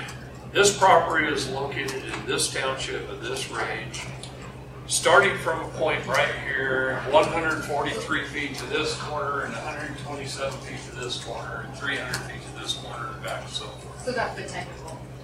Yes, it's the actual description of the property. It says all that in my, whatever, not deed, but it has the meets and bounds in it, so that's, it doesn't make it a land patent, it just tells you No, that you're not quite there yet. Yeah. That's what, basically just what the surveyor did. You have to have the meets and bounds. All property shall be described in meets and bounds. You have to have the original land patent.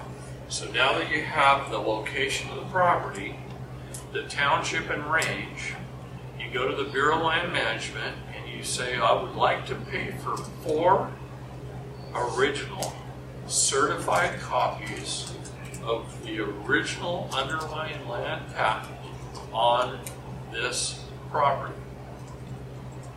Now, there's one little thing you're going to have to add in here. Because your property, let's say this is the land patent, and this is your property. That land patent covered 320 acres, and now there's 1,000 homes on that 320 acres. Right? You're going to have to say, in between your meets and bounds and the land patent, you're going to have to say a part and parcel thereof. So it's land patent number, whatever, I'll use his, 420. John Adams signed. Land patent number 420. A part and parcel thereof described as township range, meets and bounds, this distance to that distance. And now you've got the proper lawful description of your property. Now you're going to have to say this is private property, not industrial, commercial, or residential. It's private property. And my name is this is the correct spelling. And you can go back to your RC syntax if you want. Write it correctly. And my address is in care of rural route or rural free delivery, 61037 Drop Road, Bend, Oregon 97702. Now, you take the zip code off, you put zip exempt, and you spell out the word Oregon. You don't use O-R or I-L. I heard a lot of computer programs force you to put in a zip code so you can say near this, so it's near some fictitious environment. Some of them do, but in this case, you're going to leave it off. You're going to say zip exempt. You're going to fill out an affidavit sworn under the penalty of perjury that all the information is true and correct. Here, public servant, you've been making a whole bunch of mistakes. Clerical errors on your part, I will not hold you accountable. No? But here's the corrected information. Please don't let it ever happen again. And you record it for the county. In that case, that's a good thing to be. Okay? And you go get it recorded under the proper land patent number. And you know what? Will it change land The patent? county recorder is supposed to notify the county tax assessor and ask them to remove it from the tax rolls. What if they don't do that? Yeah, what if they don't do it? Can you hold them Did for accountable? me. Is that a mistake that you can govern your public servants to remedy? Right here, once you hold the original land patent in a proper grant deed, you gotta prepare the deed. I mean, there's a process to doing all this. Deep, yeah, but You've got to post your property for 90 days. You've got to publicly publish along the way. You've got to notify anyone in your chain of title that's a previous owner that if they have any security interest whatsoever to please come forward. You have 30 days to do so. chain of title. Yeah. Yeah. I suggest getting Ron Gibson's land patent book. About a month ago, because I wanted to know about iPad. Ron's going to be in Austin next weekend with me teaching land patent book. When? Next week, Austin, Texas, Yeah. on Sunday. Part of the day. So, Who's the author of that book? Who's the author of that book? Ron Gibson For the, is one of my fellow Oregonians. So, yeah. Man, now you learned how to do your property, your car, So we're in my student loans, marriage. doubled in 6 months to get paid out. Well, what about, owning a business? So I thought about starting a business, so. Just Okay. don't register with the state. Yeah, but I want to open up like an You indoor trust. amusement park. Hold on. So, I'll answer that question. Okay, remember yesterday I told you the story about Gina Nielsen and getting her out of jail? So her stopping her from going to jail? Okay. She owns a child's gymnasium. Probably 3 times the size of this room. Huge child's gymnasium. County's been giving her hell because, see, Gina has always been an outspoken person. And she's always stood up against them, but she didn't know how. And so she started to learn how. When she was speaking out against them, that's the reason they were coming after her. Okay. Now she knows how. I helped her set her whole business up as a PMA, Private Membership Association. All her employees in the gymnasium are owners. They're PMAs. They own. All the kids that come into her gymnasium, all the parents sign a PMA. It's for private members only. On the front door, it says public not allowed. Private members only. Now That's how Utah got away with the something. county stopped hassling her. They wanted her to pay personal property tax on every piece of gymnasium equipment, mat in place. And they were coming after her personal property taxes on all that stuff. Not anymore. Well, yeah. she's Not a in person prison. anymore. No, but her business and everything is a private membership association. It's not a business. stop using. Only members can go there. So the kids pay the same fee they always did, but now buys them a private membership. Private one-day membership? Yeah. So you think Where do you think he Costco, learned it? you think Costco's getting out of, not out of, but you think Costco's manipulating or Oh, yes. capitalizing? Oh, yes. It's brilliant. So Costco Yes. and Sam's are, They're not, no, PMAs. Those two, there's a lot of them. PMAs, private memberships. They make over. Guess what? Membership too. For profit right now. Trying to look up Costco's business license with the state. So they don't pay tax. but they There is pay none. tax. We pay sales tax on there going out there. Is it, you haven't done that? That's Change your status? sales tax on you. Yeah, I'm me. on Costco. No, not on Costco. Right. They don't care. So, They just collect it on behalf of the state. how do I avoid sales tax? What's that? How do I avoid it? Move to Oregon? We have nothing more. I'll work on that. I'll pick you up on my way. Can I move in? No. I think it should end. To your account. 10-year lease. Child of his younger.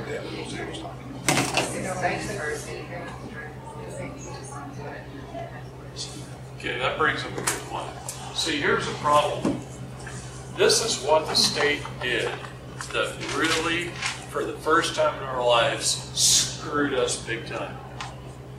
Is they reduced the age of getting a driver's license from 18 to 16 on purpose. So you contract before.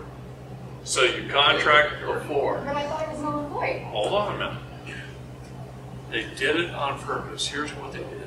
They led children in school to believe that if they get their permit and drive with their parents for a year, then they get their driver's license, they could drive without their parents in the car. How great is that?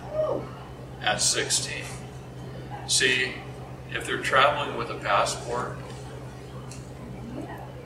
they could have started their permit process at 14 with a passport, but their parents had to be in the car until they were 18. So the key is to drive without your parents at 16. You need a driver's license. So see how the state manipulated every child into doing that? Because the first thing the child wants is their parents the hell out of the car. First thing we want. Right? True. Yeah. Very true. And that's one of the first instances in our lives that they start roping us into that system. But is it because the parents are signing it on their behalf because the parents have to be there to get their driver's license? I believe they signed it. Well, of course they do. But they talk the kids into it. The kids have been bugging the parents for a year now. Can't wait till I'm 16. Yeah. Right, Well, I'm like, just not doing anything. why don't you just get their passport? At 14 years old, they can start driving with you in the car. Are they going to get a e-driver's license pretty soon with the times? They would never send the They're going to kid. get rid of driver's license? Well, I As far as certainly driving- hope so, but I don't see it in the foreseeable future. You need 14, so who cares about 14 if you're doing it on hell? Because they won't issue a passport. Right. Yeah. Now you can get it before that. No. It's, You travel under your parents' passport before 14. At 14, you get a passport. yeah, but he got it. It's under Christi. I guarantee you. It's under Christi. It's Well, still they'll give them a Christi. card. Yeah. Yeah. Oh, I see. Yeah. Technically, they don't get their own passport until 14. So, I mean, they'll give them some kind of ID to travel with their parents. School ID. Okay, but just for the sake of why we're here, that's still asking permission. But But if It's you're, chasing it about as far as we possibly could. Right. Okay. you still have to have a big boy, or papers, the big boy thing, right? And have it. Okay. So, Make sure you don't want to help with my student loans. Yeah, well, we can talk about student loans. Student loans are government-backed securities. Absolutely. I refuse. I'm not gonna die. Yeah. Not only that, they're under compound interest rates. They doubled in 6 months. It went from $42,000 to almost $90,000. I went through college. I had student loans. I paid on them for years and years and years and years and years and years, and the balance hardly ever dropped. Like I finally mortgages. blocked in with $18,500 and I paid it off. My dad did the military, the GIA bill. That's how he went through college because his dad died at a young age, and then his mom couldn't afford college, so he just said, "I'm going to join the military." He did the GIA. And that's how my son did it too. Yeah, very good. I thought. okay, so we know how to get the vehicles into our own names, our private names. We know how to get the houses, except do the houses work if you don't fully own them yet?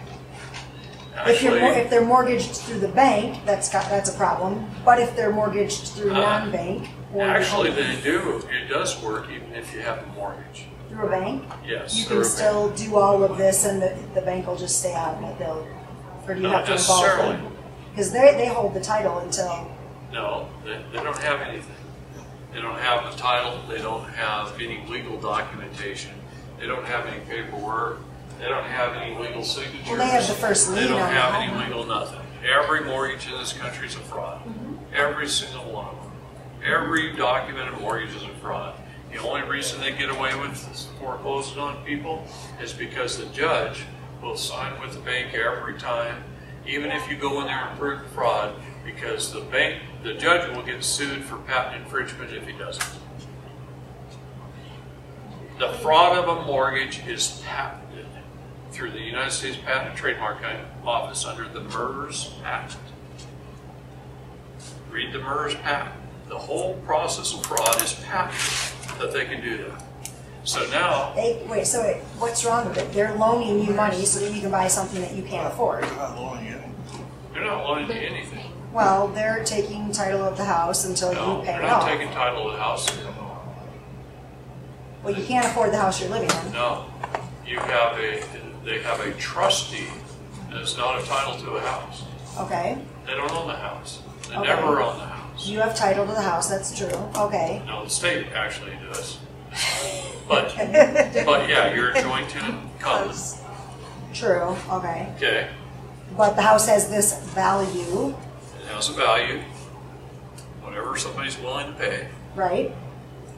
But the mortgage on it is not a title to the house. It's not a deed. It's a trust deed. Trust deed is an abstract title. They've lied to you. They convinced you about the whole ball of wax, and every bit of it's fraud. If you're a bank, what are you? You're a business. Well, but you had to borrow money to build your buildings Yeah, on the well, house, right? Well, If you got a they're loan. messing with you. Well, like you told him, don't The get a bank loan. is a business. This is Right. a bank building. Okay, we're going to pretend. Okay. My bad drawing. Bank. Okay. Sounds legit. It's a bank building. It's a business. The business has shareholders. And because it's a bank, it has depositors.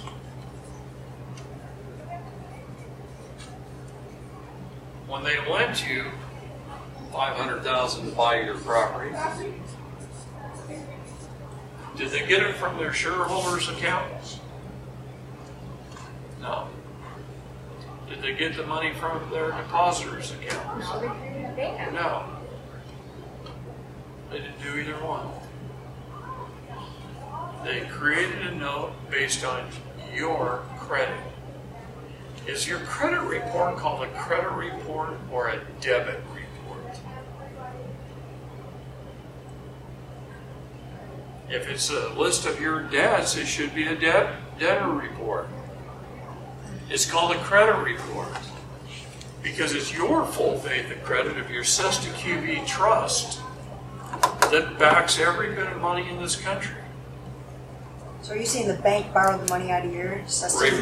Remember, yes. Remember Okay. the loan from the IMF? Yes. They issued upon your birth, Okay. $630,000, threw it into the Yes. Paid twice, from your trust and then from you. I get it. Okay, now I have a different situation. 10 times. Yes. My loan wasn't from a bank. Mine is a private loan. Okay, now you're talking something totally different. Well, that's what That's I an mean, I agreement thought I'd hear between that two through because I men. wanted to know about that, Right. but mine is between two people. Right. So mine's not a bank. Honor your debts between them. Yes. Yeah. But bring the as land. far as that, so let's say, and I would never, that's why I'm asking, like lawful, like the right thing to do. Can I still, because I still hold my title, but I do owe them, can I still make it my private land though, even if I don't own 100% of it? He holds a security interest, a note Okay, on your, okay. he can take it back. So they're a even lien, if you they're, own it. right. They're a lien holder, so they would be one of the people in the chain of titles that I would have to let know because they own a lien on, I mean, technically, if I still owe them. Correct. Is that what's Okay. happening when they're stealing these? Okay. They actually have more rights than a bank does. Yeah, and they're way better to me than a bank is, That's so. right. Most of the time. So anyway, they do not get the money out of their shareholders or the deposit accounts. It's a bookkeeping entry. It's based off your Sesta QB trust. You have Wow. millions of dollars in interest. So millions. Are you gonna talk to us tomorrow about doing something with that trust? Is that the advanced class? Or are you gonna have you come back because you like it so much? No, we can talk about it tomorrow. What did you say? Reverse mortgages. Oh, goodness. Do I know? So, a lot of elderly people Oh my do that. They gosh. built up a lot of equity, they need cash, they need a way to survive, they do a reverse mortgage, they get paid a mortgage payment, and the bank gets the property when you die. Unless if you can pay back the amount that you're borrowing, right? Unless you can pay back the amount. For instance, Oh. my grandmother, her house is probably worth 1.2, just because it's in Jersey and they're she has taken out 550 of the equity of the 12 or 1.2 that she's taken, so I have to pay that 550 in order to get that house. Right. And that can be done through her estate and probate or whatever. Or do it right before she dies. Is there a way to do things, for her to do things without having to give half of it to the government? It's like a life insurance policy. The bank, when they do a reverse mortgage, is betting on how long you're going to live. Because if you live a whole long time, let's say you lived 150, and they're paying out $2,000 a month till you're 150 years old. Regardless of the equity that you built up? So they still pay that. God, I need to keep her alive. Yes. She's gonna outlive me, but still. Then they end up paying 3-4 times for that house what it was worth. Right. They go off actuarial tables. They're not going to lose money. Right. So they're only going to pay out what they're betting on you, how long you're going to live. What about HDR 192? All debts are paid. Why doesn't that play into everything? Because that was rescinded. Rescinded? Yeah. By who? How? HDR 192 was removed. No longer exists. But you still have USC 50. So where does the money come from when you sell a house? You get paid by who? Where's the money come from when you sell a house? From the other person's. Or a trust. They take the money out of the other people that are buying the house. The money comes out of their trust. You're assuming that they've got a bank loan, that it's coming out of their trust. Okay. If And they that's paid what cash, the cash was still a bank loan. You understand that, right? The IMF, when they were born, lent the public charitable trust $630,000 if they were born before 1975. Okay? That was cash thrown out into the public. At 18, we go out and gather some up. We earn it. We gather it up. We hold on to it. We go spend some for a house, some for a car, some for utilities, whatever. Right? They keep track of it all. Those are legal tendering the debt to a later date. So even if I take out $10,000 and pay off a note I have with you, it doesn't discharge the note. I write it down on my taxes and I paid the bill off, or my bank knows that I withdrew the money and paid the debt off. Some bean counter puts it down on paper and it's kept track of. Everything I gathered was kept track of. W-4, 1099, 1040, on and on and on. Name a number, they probably got a form with that number on it. They keep track of everything. So everything you spend your entire life, they keep track of it. And it all tenders it till probate, till a later date. Then it's paid out of the investment side, the credit side of your Security Trust.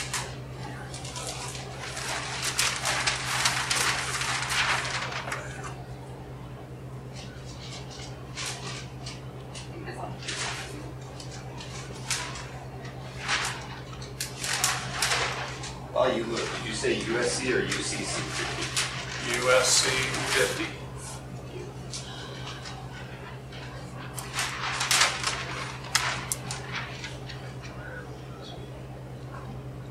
50. A balance sheet. Debits, credits, 630,000, 630,000 U.S. Treasury bonds on the credit side. This becomes our investment account under our CUSIP number of our birth certificate. This grows and grows and grows and grows and grows. This debt stays at $630,000 until we go out and earn and start spending more and more and more. Whatever we spend goes on this side. We die, probate happens, they take what's in here, they pay this back to the IMF. Whatever's left, they reinvest, they create it lives on a perpetuity forever, they create a sweep account, any interest earned off that, funds government. Accounting practices. Where do you get this information? Huh? Where do you get this information from? Where do you find out more about this? How that all works? In 1935, when they set up the Social Security Trust Fund, they set up all of this stuff.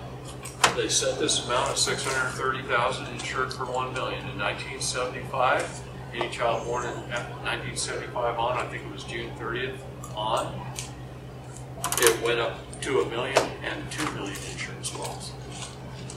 What he was asking, where do you get this information? Where did you get the information from? Where did you first find Acts it? of Congress. The Acts of Congress that created this whole system.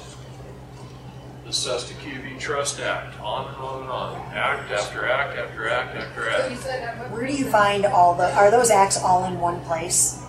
National Archives.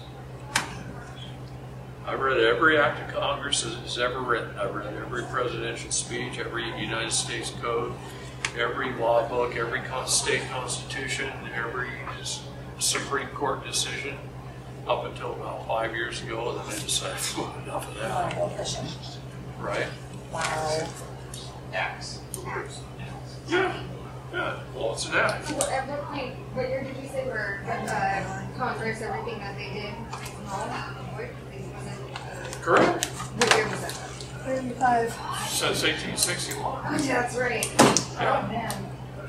However, Okay, but they're still doing it. however, Right, they're the authority. there's a lot of people consenting.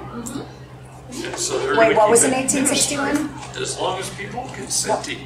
Congress was no There's a longer lot of any, no they excuse. weren't the proper That's right. ratio for the It all- representation. Oh, yeah. All boils That down was in to 1861. your So everything consent. beyond that is not Yeah. valid, in a sense. What we consent to. Okay, question, back to the houses.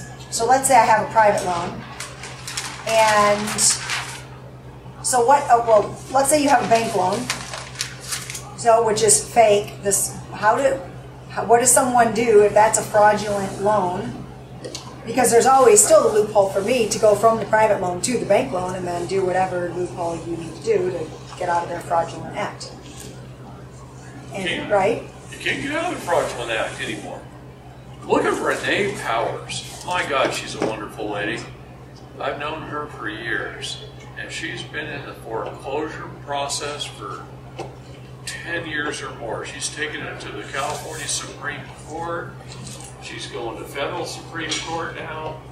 She has proved the fraud over and over and over and over and over again, and they literally admit you've proven it's fraud. But we're siding with the bank. Oh. I foreclosed when I was very young, and I found out that it was Freddie Mae and Fannie Mac that hold all of it. I was right. It was until Dave Miller stood in front of Congress and created the housing market crash. One of my best friends cost me $9 million. Oh, jeez. They told me straight to my face, and I guess it's not like that anymore, but like I said, I was very young when this happened. And she told me, man, I can hear the passion in your voice. I know how hard you're trying. She goes, I gotta cut this short. She goes, you call every day, you do everything right, but we want you to fail, but we get paid 4 times every time someone forecloses, so there's no way you're gonna win this, because we're never gonna give up that money. She told me straight up. And I did give up at that, and I let it go, because she said, we want you to fail. We make more money if you fail. Look up the MERS patent. See, Yeah. MERS took over. How do you spell that? MERS. Okay. Okay. You look up, do your research on the MERS Corporation. They have a CEO and no employees. One guy runs MERS. And the MERS patent, through the United States Patent and Trademark Office, is a license to defraud. Everyone. Wait, is licensed to, Defraud everyone. It's the banking, it's the mortgage process. It's fraud. It is patented. So the CEO's job, by the way, he is an attorney, and the CEO's job is anytime a husband and wife goes into court and proves the fraud to the bank, the judge, if he even thinks about siding with them, he's got a lawsuit in the mail of patent infringement on his person. They'll sue that judge so fast, it's not even funny. So the judge sides with the bank. his people? So what stops me from saying I, Lee Jaslingo, claim Mr. Merce trespassed against me by, you know what I'm saying? Govern our public servants. What stops me from doing that? He's not a public servant, he's not government, it's a He's private private corporation. Private, so this is against him privately then. What stops that? Try it. Yeah. Yeah, try it. I don't think anybody's trying it. That's Be the awesome. first. Do it. Just do it. It's a good way to get dead, but yeah, Yeah, let's yeah. do it. You know I'll do it. To get dead. So do it. Me out. I'm just saying, the whole mortgage industry is a fraud. Dave Miller stood in front of Congress and through proper Parsi syntax grammar in 2006 proved that all mortgages were a fraud. And the senator rushed out of the room because his biggest contributor to his campaign was Bank of America. And he ran to Bank of America and he said, this was happening right now. Bank of America wholesale all their higher interest loans to Chase and to Wells Fargo. All of Countrywide's loans to Chase and to Wells Fargo. And Bank of America, and I'll tell you what, they took a lot of shot on the liability for Countrywide, but they didn't lose any money at all. In fact, they made hundreds of times more money off of it. And they just sold them 50 cents on the dollar. How did you know it cost you money? Because I had invested everything I'd owned into real estate. I lost $9 million in real estate between 2007 and 2010. Did you sell it, or how did you lose it? I thought I was in great shape. I owned 7 businesses. Let's go back to 2005. 2005, I owned 7 businesses. I had $800,000 cash in the bank. I had probably 35 properties that I owned at 40% loan to value or less. 3 of them paid off pretty quickly. Oh, wow. Okay. 2005, I don't know, add it up. It's more than 63.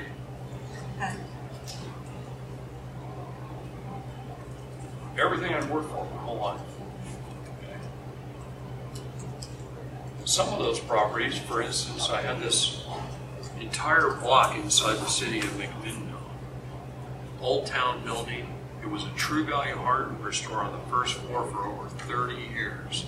Upstairs was a whole bunch of little offices, accountants and lawyers, and a couple of, I think a chiropractor, and there was a bunch of little offices upstairs. And when I looked at that building to buy it, I thought, man, that's a great deal. This thing's appraised at $7 million. Well, I could buy it for $5 million. I have $4 million. I put $4 million cash down. I borrowed $1 million from the bank at $14,000 a month payments. Great buy. It was pulling at about $20,000 a month in rents. I said, great, I'm in good shape. I'll just hang on to this for a long time. Make that extra $4, $5, $6 grand. I held on to it for probably 5 years. Dave Miller did what he did. The housing market dropped. The whole property was only worth $3.5 million. And all the tenants started moving. And when you look at all the 32 properties I own, it got to the point I was losing $60,000 a month. I was paying the bank $60,000 a month more than I was bringing in. I was making $100,000 a month. And I went from $100,000 a month income to negative $60,000 a month. Wow. Miller knew these ramifications were going to happen too. He didn't even warn me either, son of a buck. And I'm paying all this money out. Why $800,000 I had in savings? What like that? It's $60,000. So between 2007 and 2010, the only thing that saved my life was selling my big ranch. I had a 242-acre cattle and hay operation that produced 1,200 tons of hay a year, a couple hundred head of cattle, and ran about 30 head of horses. And then I had the horse ranch, which cost me money. My dad always worked 2 jobs. When I grew up, he always worked 2 jobs. He had his Conwell Benson job and then the military, so he was always working 2 jobs when I was growing up to support the family. Yeah, I've always worked 2 or 3 myself. Yeah, So- he had to. What happened? I mean, you know how you make a fortune in the horse business? Oh, yeah. You start with a large fortune. Okay? So anyway, Okay, so he did this and it made all this impact, yet it still didn't change it. it only actually referred to did you. change. It went for the worse. Yeah. It Just did. threw it all in. So he was smart and they got smarter. Well, yeah, they're not dumb. Oh, yeah. They're not dummies. So the lawyers, again, they run the world. He just got greedy, right? They run the world. You know, when President Trump signed the executive order asking for we the people's help to make the judicial branch and the administrative branch better and more efficient, Chris Howell took him seriously and went before Congress and said the Bar Association is a monopoly. You need to open the practice law to all of this or close the Bar Association. Of course, they're not going to close the bar because who's Congress? 40% of them today are lawyers. Under Obama, it was 61%. Attorneys, bar members. Because you're a lawyer. See, that's why our founding fathers wrote me. Yeah. Yeah. In Black's law, you're a lawyer. A law sayer, He doesn't, he's not a bar, a lawyer. a member of the bar. Well, no, I'm saying that's attorneys, Right, Oh, okay. not lawyers. Oh, yeah, attorney. right. We the people lay down the law. Yes. We're all lawyers. Yes. Okay. Man, I'm having a hard time staying on track. Anyway, what happened is they gave Chris congressional authority for E-Clause LLC to practice like any other bar member. Now, Chris was already a bar member, but he knows what's right, he knows what's wrong, he knows the Constitution is everything, we the people need something, on and on and on. So he's a bar rebel. Wait a second, Chris was an attorney? Oh yeah. Yeah, he was an attorney in loss prevention. That was his specialty. Oh, okay. Because I knew he did loss prevention, but I didn't know what it was, what that. He's no longer a bar member. He doesn't have to be. Okay. Okay. So, anyway, the point of the thing is that opened the practice up to everybody. So now you've got Chris and Kirk Pendergrass and John Gentry, and they're doing their own little thing, their own little show, and they're great guys, and they're smart as all hell, and they're just good people, right? But there's a little problem. None of them are really, in a big way, going out there and teaching the people as far as all states. They do their shows, but their shows were mainly on Facebook, and Facebook has a way of limiting everything. Maybe a couple thousand people see what you post on Facebook, if you're lucky. I'm talking about the masses, the 327 million people in the United States.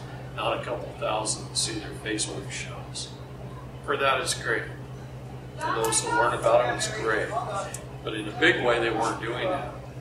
So I started helping them in a little bit different fashion. The different fashion is I'm telling the story of Chris to the masses, to every class. And every class I teach, maybe 1,000 people a month. And the difference is, I'm telling people that I'm the teacher teaching the teachers, and now you're going to be the new teachers, see? And you've got to go in front of your own legislatures, and you've got to go and do this stuff, and you've got to make it happen. And the state of Washington put a bill in front of the legislature to abolish the bar as a monopoly in the state of Washington. So see what I mean? I'm kind of excited that other people are standing up Yeah. to abolish the bar in the state of Washington and open the practice of law to anyone. Why aren't we doing that in Illinois? That'll be the The last. home of the bar. Okay, so if that happens, though, you still have to learn. I mean, you still have to pretty much learn all the statutes and rules and codes if you're going There's to got to study. be a law sayer. You Right, just gotta which know the ours is a little more, basics. yours is a little more simple, which is good. But this whole, how about if we're going to abolish the bar, let's abolish legalese too? Because that's Up to this crap. point in my life, I do not know how to make it simpler. No, it's not crap. There's a purpose for all of it. That fact that if we accidentally say I'm a person and not a people, that they've got us, they've trapped us, that's wrong. You're right, and we should have learned this in our English So law now let's classes abolish in that too. kindergarten through 12th That's what I grade. mean, that legalese. We should be able to go and claim So and we then need- use whatever verbiage. So we need to be going after our departments of education Yeah. to teach what Yes. a child really needs. Yes. Not this bull crap, common Core. core Crap. bad history Yes. crap. Okay? Yep. We need to get them to teach the truth. Or Yeah, but the government runs it, they're not going to. we just take our children away from them. Homeschool them. Yeah, and I'd much rather see that. Ron Paul's homeschool class. It's certified in all 50 states. Enroll your kids. Yeah. You know what parents need to do? Parents need to get with other parents in their neighborhoods and say, hey, let's take turns being the teacher. We're going to teach this course, the Ron Paul homeschool class. We'll get all 20 of our children in my basement, and we'll teach this class. And tomorrow it can be in your basement. Tomorrow it can be in your living room, your family room. And we get together as parents, and we just get it done. That's what needs to happen. We just got to get it done. You're right. We should take that class just to take the class.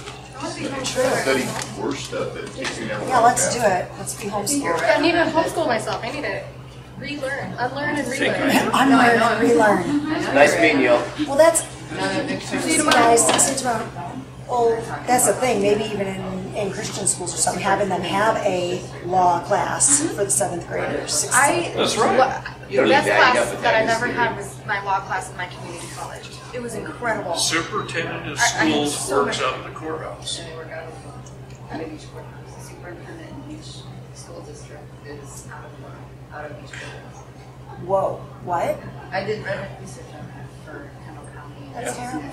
Almost every county in the United States, the superintendent of schools office is in the courthouse. It's on purpose. It's indoctrination to teach you to obey authority, to teach you to obey. That's all you learn there. But Can I use my penis and pee, please? it goes back to You just said that. goes back to that little story I said about in the Space Needle. How it's X-rated. Yeah. The story I talked about in the Space Needle, that's what it goes back to. See, that's a story that you can take, you can steal, you go repeat it over and over and over again. It's a very, very powerful story. You see all these corporations out here? Boeing, Amazon, Microsoft, some of the largest corporations in the world. And then there's mom and pops. And who runs them? Well, the CEO. We do. No CEO does anything not one of their forms did the CEO write.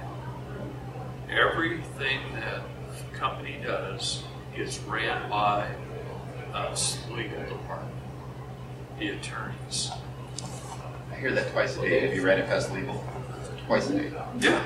They are smart. They do nothing but control everything. Yeah. Is there a way we can go back and, since they weren't supposed to hold any position, any public offices, is there a way we can go back and abolish them all out of a public office? Two professions God warned us about in the Bible: bankers and attorneys. The bankers control the money, and the attorneys control they're the army of the bankers. They control the business. What about this title of nobility and not holding office? Exactly. Why can't we challenge that? Challenge that and flip them all out of office. As soon They as you can't have your public bar office. card, Let's your title do it. of nobility. Exactly. Let's get them out of office. I'm up for battle. We'll probably live about, what, 2 weeks? They abolished Ma Bell because Ma Bell became a monopoly. They broke it all up. Why are we breaking the bar? See, the bar says, it'll tell you this. Oh, we broke ourselves up. We have the Bar Association of Oregon. We got the Bar Association of Southern Oregon. We got the Bar Association of the Pacific Northwest. Is it we got Hey, the Bar would- Association. Is it British registration? British Accreditation. Accreditation Registry. We have the American Bar Association, based out of Chicago, that So- overrides it all, and writes the ABA Journal. So since Trump is not a lawyer, would he would they back all the way to Supreme Court right now while he's in, if we getting can come rid up with a of good alternative, lawyers being, well, we're going to rerun. Let's rerun, but no lawyers. No lawyers.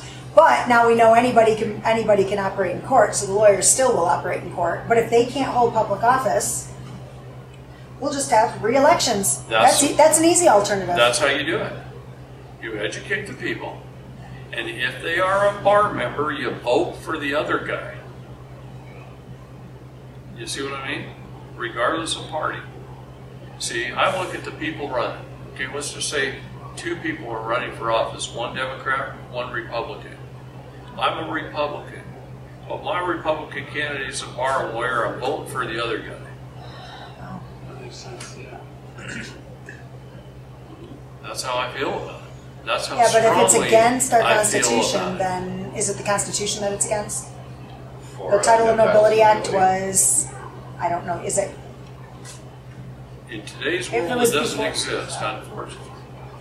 Even though people proved that it was truly ratified, Virginia ratified it, they hit it. Do you know they burned 7 museums down in the same day? Right, but do we To- still have to hide documents of that it?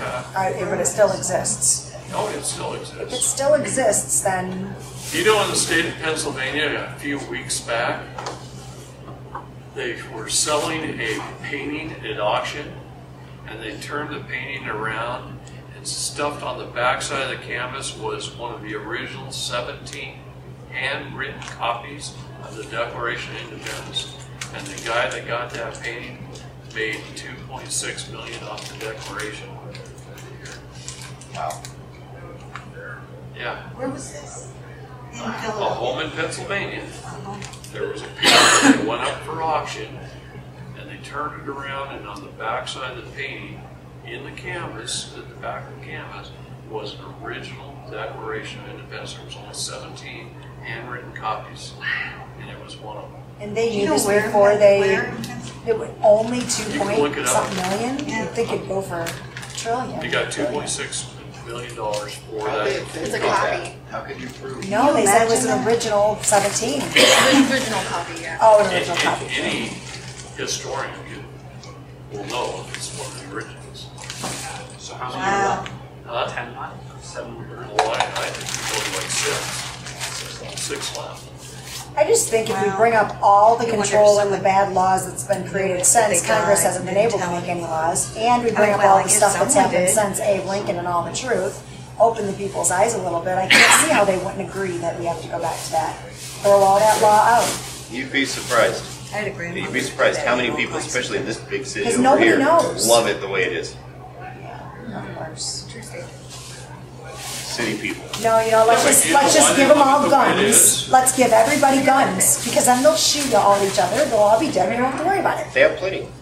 No, give them all guns, all, and just let's go on vacation for a couple weeks and they'll be done. I think it would make it. I think it would reduce All crime the to gangs, nothing, let's and give them they'd guns. be better off. And then It would, all go out actually. to be what? It's a proven fact that it reduces crime when people are armed. They'll all just do each other in. That's my point. The gangs, Well, they're doing that now. give them guns and then we'll just stay away I from read an it. article about They all that. have guns right now. I know, but give like the mamas and the papas and the other kids too, and hopefully they'll I all talked to just people kill on the the south bad side, guys. and they Why said there's don't you pallets just of give guns. every police officer an all expense paid vacation to Hawaii? Send them away for a And while, tell the then let the gangs. gangs shoot each other up while they're all on vacation. Right? Switzerland, everyone owns guns. You have to be in the military. Yeah. Swiss. So everyone knows how to shoot a gun. And their Most crime people rate's own one of the guns. lowest in the world. Yep. Right. Because most of them go through the military and they can keep their gun if they go through the military if they want. So most people keep their gun. Right. So most people are gun owners. In China, no one has guns, not even the police. There's a bunch of little guys. Not even the police. Probably all Because they don't took trust on their the- police, not to turn into our police. No, because They all know you hand-to-hand commit a crime in combat. China, 25 Chinamen tackle you, beat you up. So I was gonna say, they know They're hand-to-hand police. combat. Is anything more happening with this red flag thing? I haven't looked at anything in public days. They said, Shall not be infringed. Everything they do will be thrown out. Everything. but have they been confiscating openly again in the past Hey, couple what of are we days? I don't know. They made a big Some deal. places here and there. What are we talking about? Guns. Who's, what, Red flag laws and guns. where, You when? can sit closer to you. The law they want is that I can say, you're crazy and you have a gun and I think you need a psych eval and you get swatted and they come take your They- gun. They take them immediately. But So that means anyone every can ex call. in the world is going to call Right. the cops on their ex. Right. And their And- definition Yeah. Did of this just go into law with our family stupid and- governor, or is it? It won't happen. It'll be a civil war. I have a question. How can someone say that someone is outside of college? And how does it hold up? Never gets there. Just going through that right now in the state of New York. This man never even had a hearing. He walked in front of the judge. They said his name. He said, "That's not my name. My name is this." And he gave his whole name. And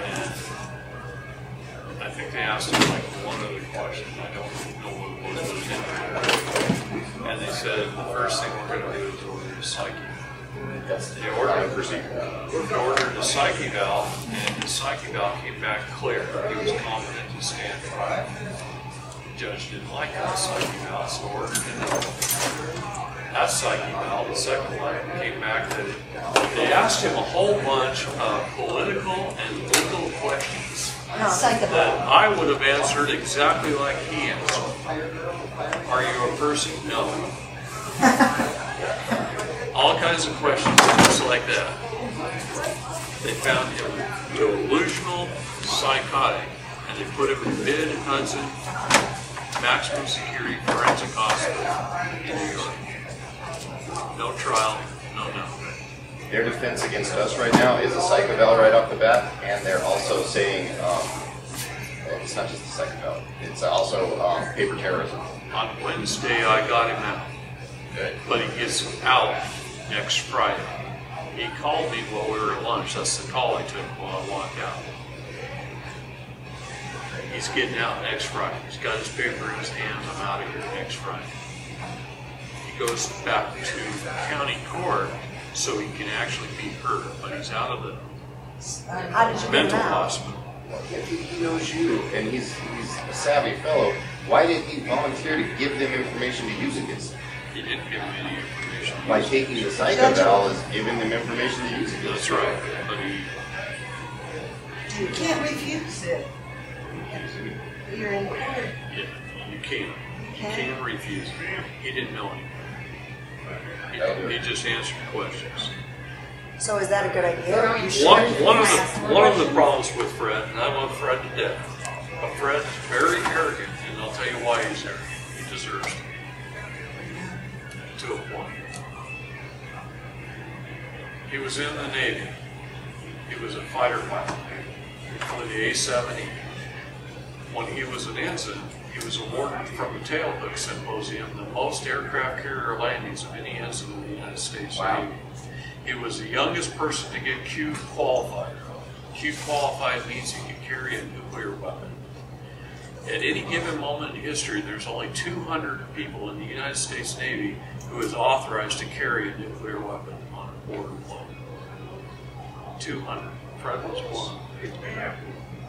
Okay? He's got a degree in physics. His IQ's really high, higher than his. He's smart as a whip, but he's a little bit strong and arrogant when it comes to dealing with our business. This business, you've got to treat people nicely as your neighbor. They have the force and effect. You have to overcome that force and effect. How you overcome it is by evading them on every subject. And it's really easy if you stick with the basics of law. It just requires the 1 + 1 is 2. See, they jump right into algebra. They fail when it comes to 1 + 1 is 2. They can't answer those questions. I took 6 attorneys with me in a vehicle, an SUV, and we went to 2 law schools. Lewis and Clark Law School in Portland, Willamette University of Law in Salem. And in one day we went to 2 law schools. I wanted to prove a point to these 6 attorneys. So we went to these law schools, we sat down with the administration, and I said, I'd like to make a late in life career change and become a lawyer. What classes do I need to take to get my degree in the law and to pass the bar? They said, you can get your law degree in 3 years. 3 years. Here's your classes. I gathered them up, we went to the next law school, did the same exact thing. Gathered them up, we went to a restaurant. 5 hours in a restaurant, we analyzed every class. And like any college, 30% of the classes you have to take are electives. That's the only place you'll find a Constitutional 101 class is an elective. You don't necessarily have to take that. In the classes that are required, they learn policy and procedures. The rules of civil procedure, the rules of criminal procedure.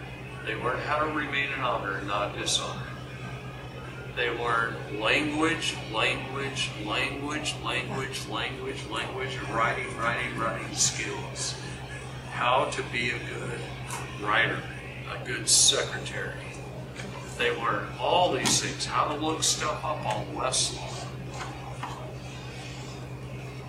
I asked these lawyers, I said, where's the class on the United States Code? Where's the class on the UCC?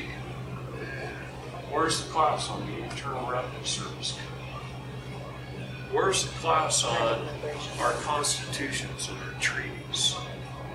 Where's the class on it? And I just went on and on and on. You don't need to learn the law to be a lawyer. A lot of the classes were just on how to pass the bar exam. Yeah. Okay. You don't need to learn what this man knows to become a doctor. Ask your physician how much he knows about that medicine he just prescribed. He knows nothing about it except what the salesman told him when she came in. Okay. So what I'm telling you is lawyers do not learn the law.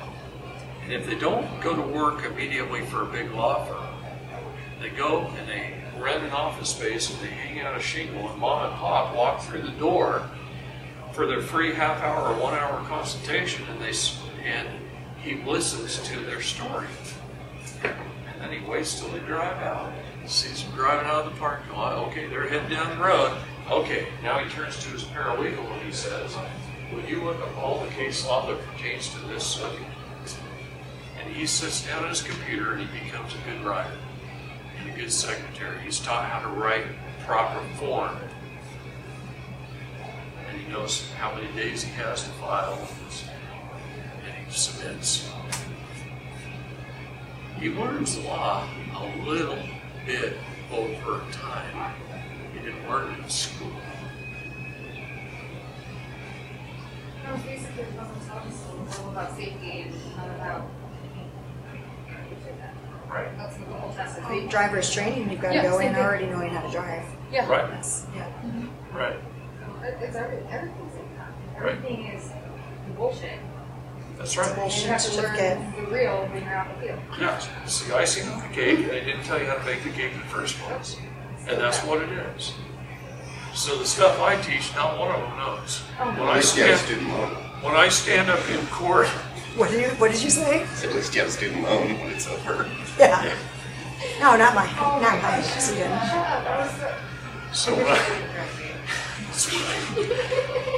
so when I stand up in court and I ask over 250 times, maybe closer to 300, I lost track a long time ago how many times. What is the law? Where does the ordinance come from? How do we write this thing called law that says the same thing over and over and over again? And I get, maybe out of the 250 times, I get 200 lame-ass answers and 50 that don't answer at all. Yeah, I believe it. They don't know. No, So what when they what does give that you- have to do with the price of tea today? they're compartmentalized. So when they give you a legally. lame answer, then you rebut it and correct them how That they're gives not- me the not correct. 'Cause opportunity. If you don't rebut it, then that's truth. That's right. But it gives me an opportunity. See, it opened the door. They got the chance to answer. Every time they ask us something and we answer, they can respond to our answer. Every time we ask them something and they answer, we can respond to their answer. See? So then you just hold up your hand and say, hold on a minute. I might just be a dumb farm boy from Middletown in Oregon. My comprehension is that in Genesis 1:26, I was taught in Sunday school that God gave me dominion over the land, air, and water. See? Then they're going to say And that's I the go Bible. through that, and I go through. No, they don't. Well, I'm They guessing can't that's what their refute it. answer would be. It's the truth. They can't refute it. Okay? And then you go through jurisdiction. Now all of a sudden you've nailed it down to contract law. Now bring forth the contract. Here's the other. You won. You can win in court that easily. Yeah. Yep. As long as you appear by special appearance, you know your status in your jurisdiction. So what about electronic signature? You talked about weight signatures a lot. Is an electronic signature a weight signature? The contract's supposed to be two wedding signatures on two like-kind individuals. In other words, a man and a man, or a person and a person. Do I not have any contracts with the court then? No. You're a man. I know. They're not a man. Women are mankind, No, I know, and they're not. right? But I don't. As soon as you prove your status. So my question is, and this is maybe what we'll talk about later too, is so I have this judgment. I already went through it, already got a judgment. I'm the one that brought it because I asked for the divorce 16 years ago. And so I have this judgment that I owe this money that I cannot pay. So now I found this is all fraud. So instead of doing the trying to go the void judgment route, why can't I walk in and just declare this is all fraud, void judgment? Now we need to start over, plus give them an arrow of arbitration out of court to settle it once and for all. As long as you can prove it, you can do that. Prove what? That it's all fraud. Well, it is fraud because I didn't know I was in their jurisdiction, and that, right?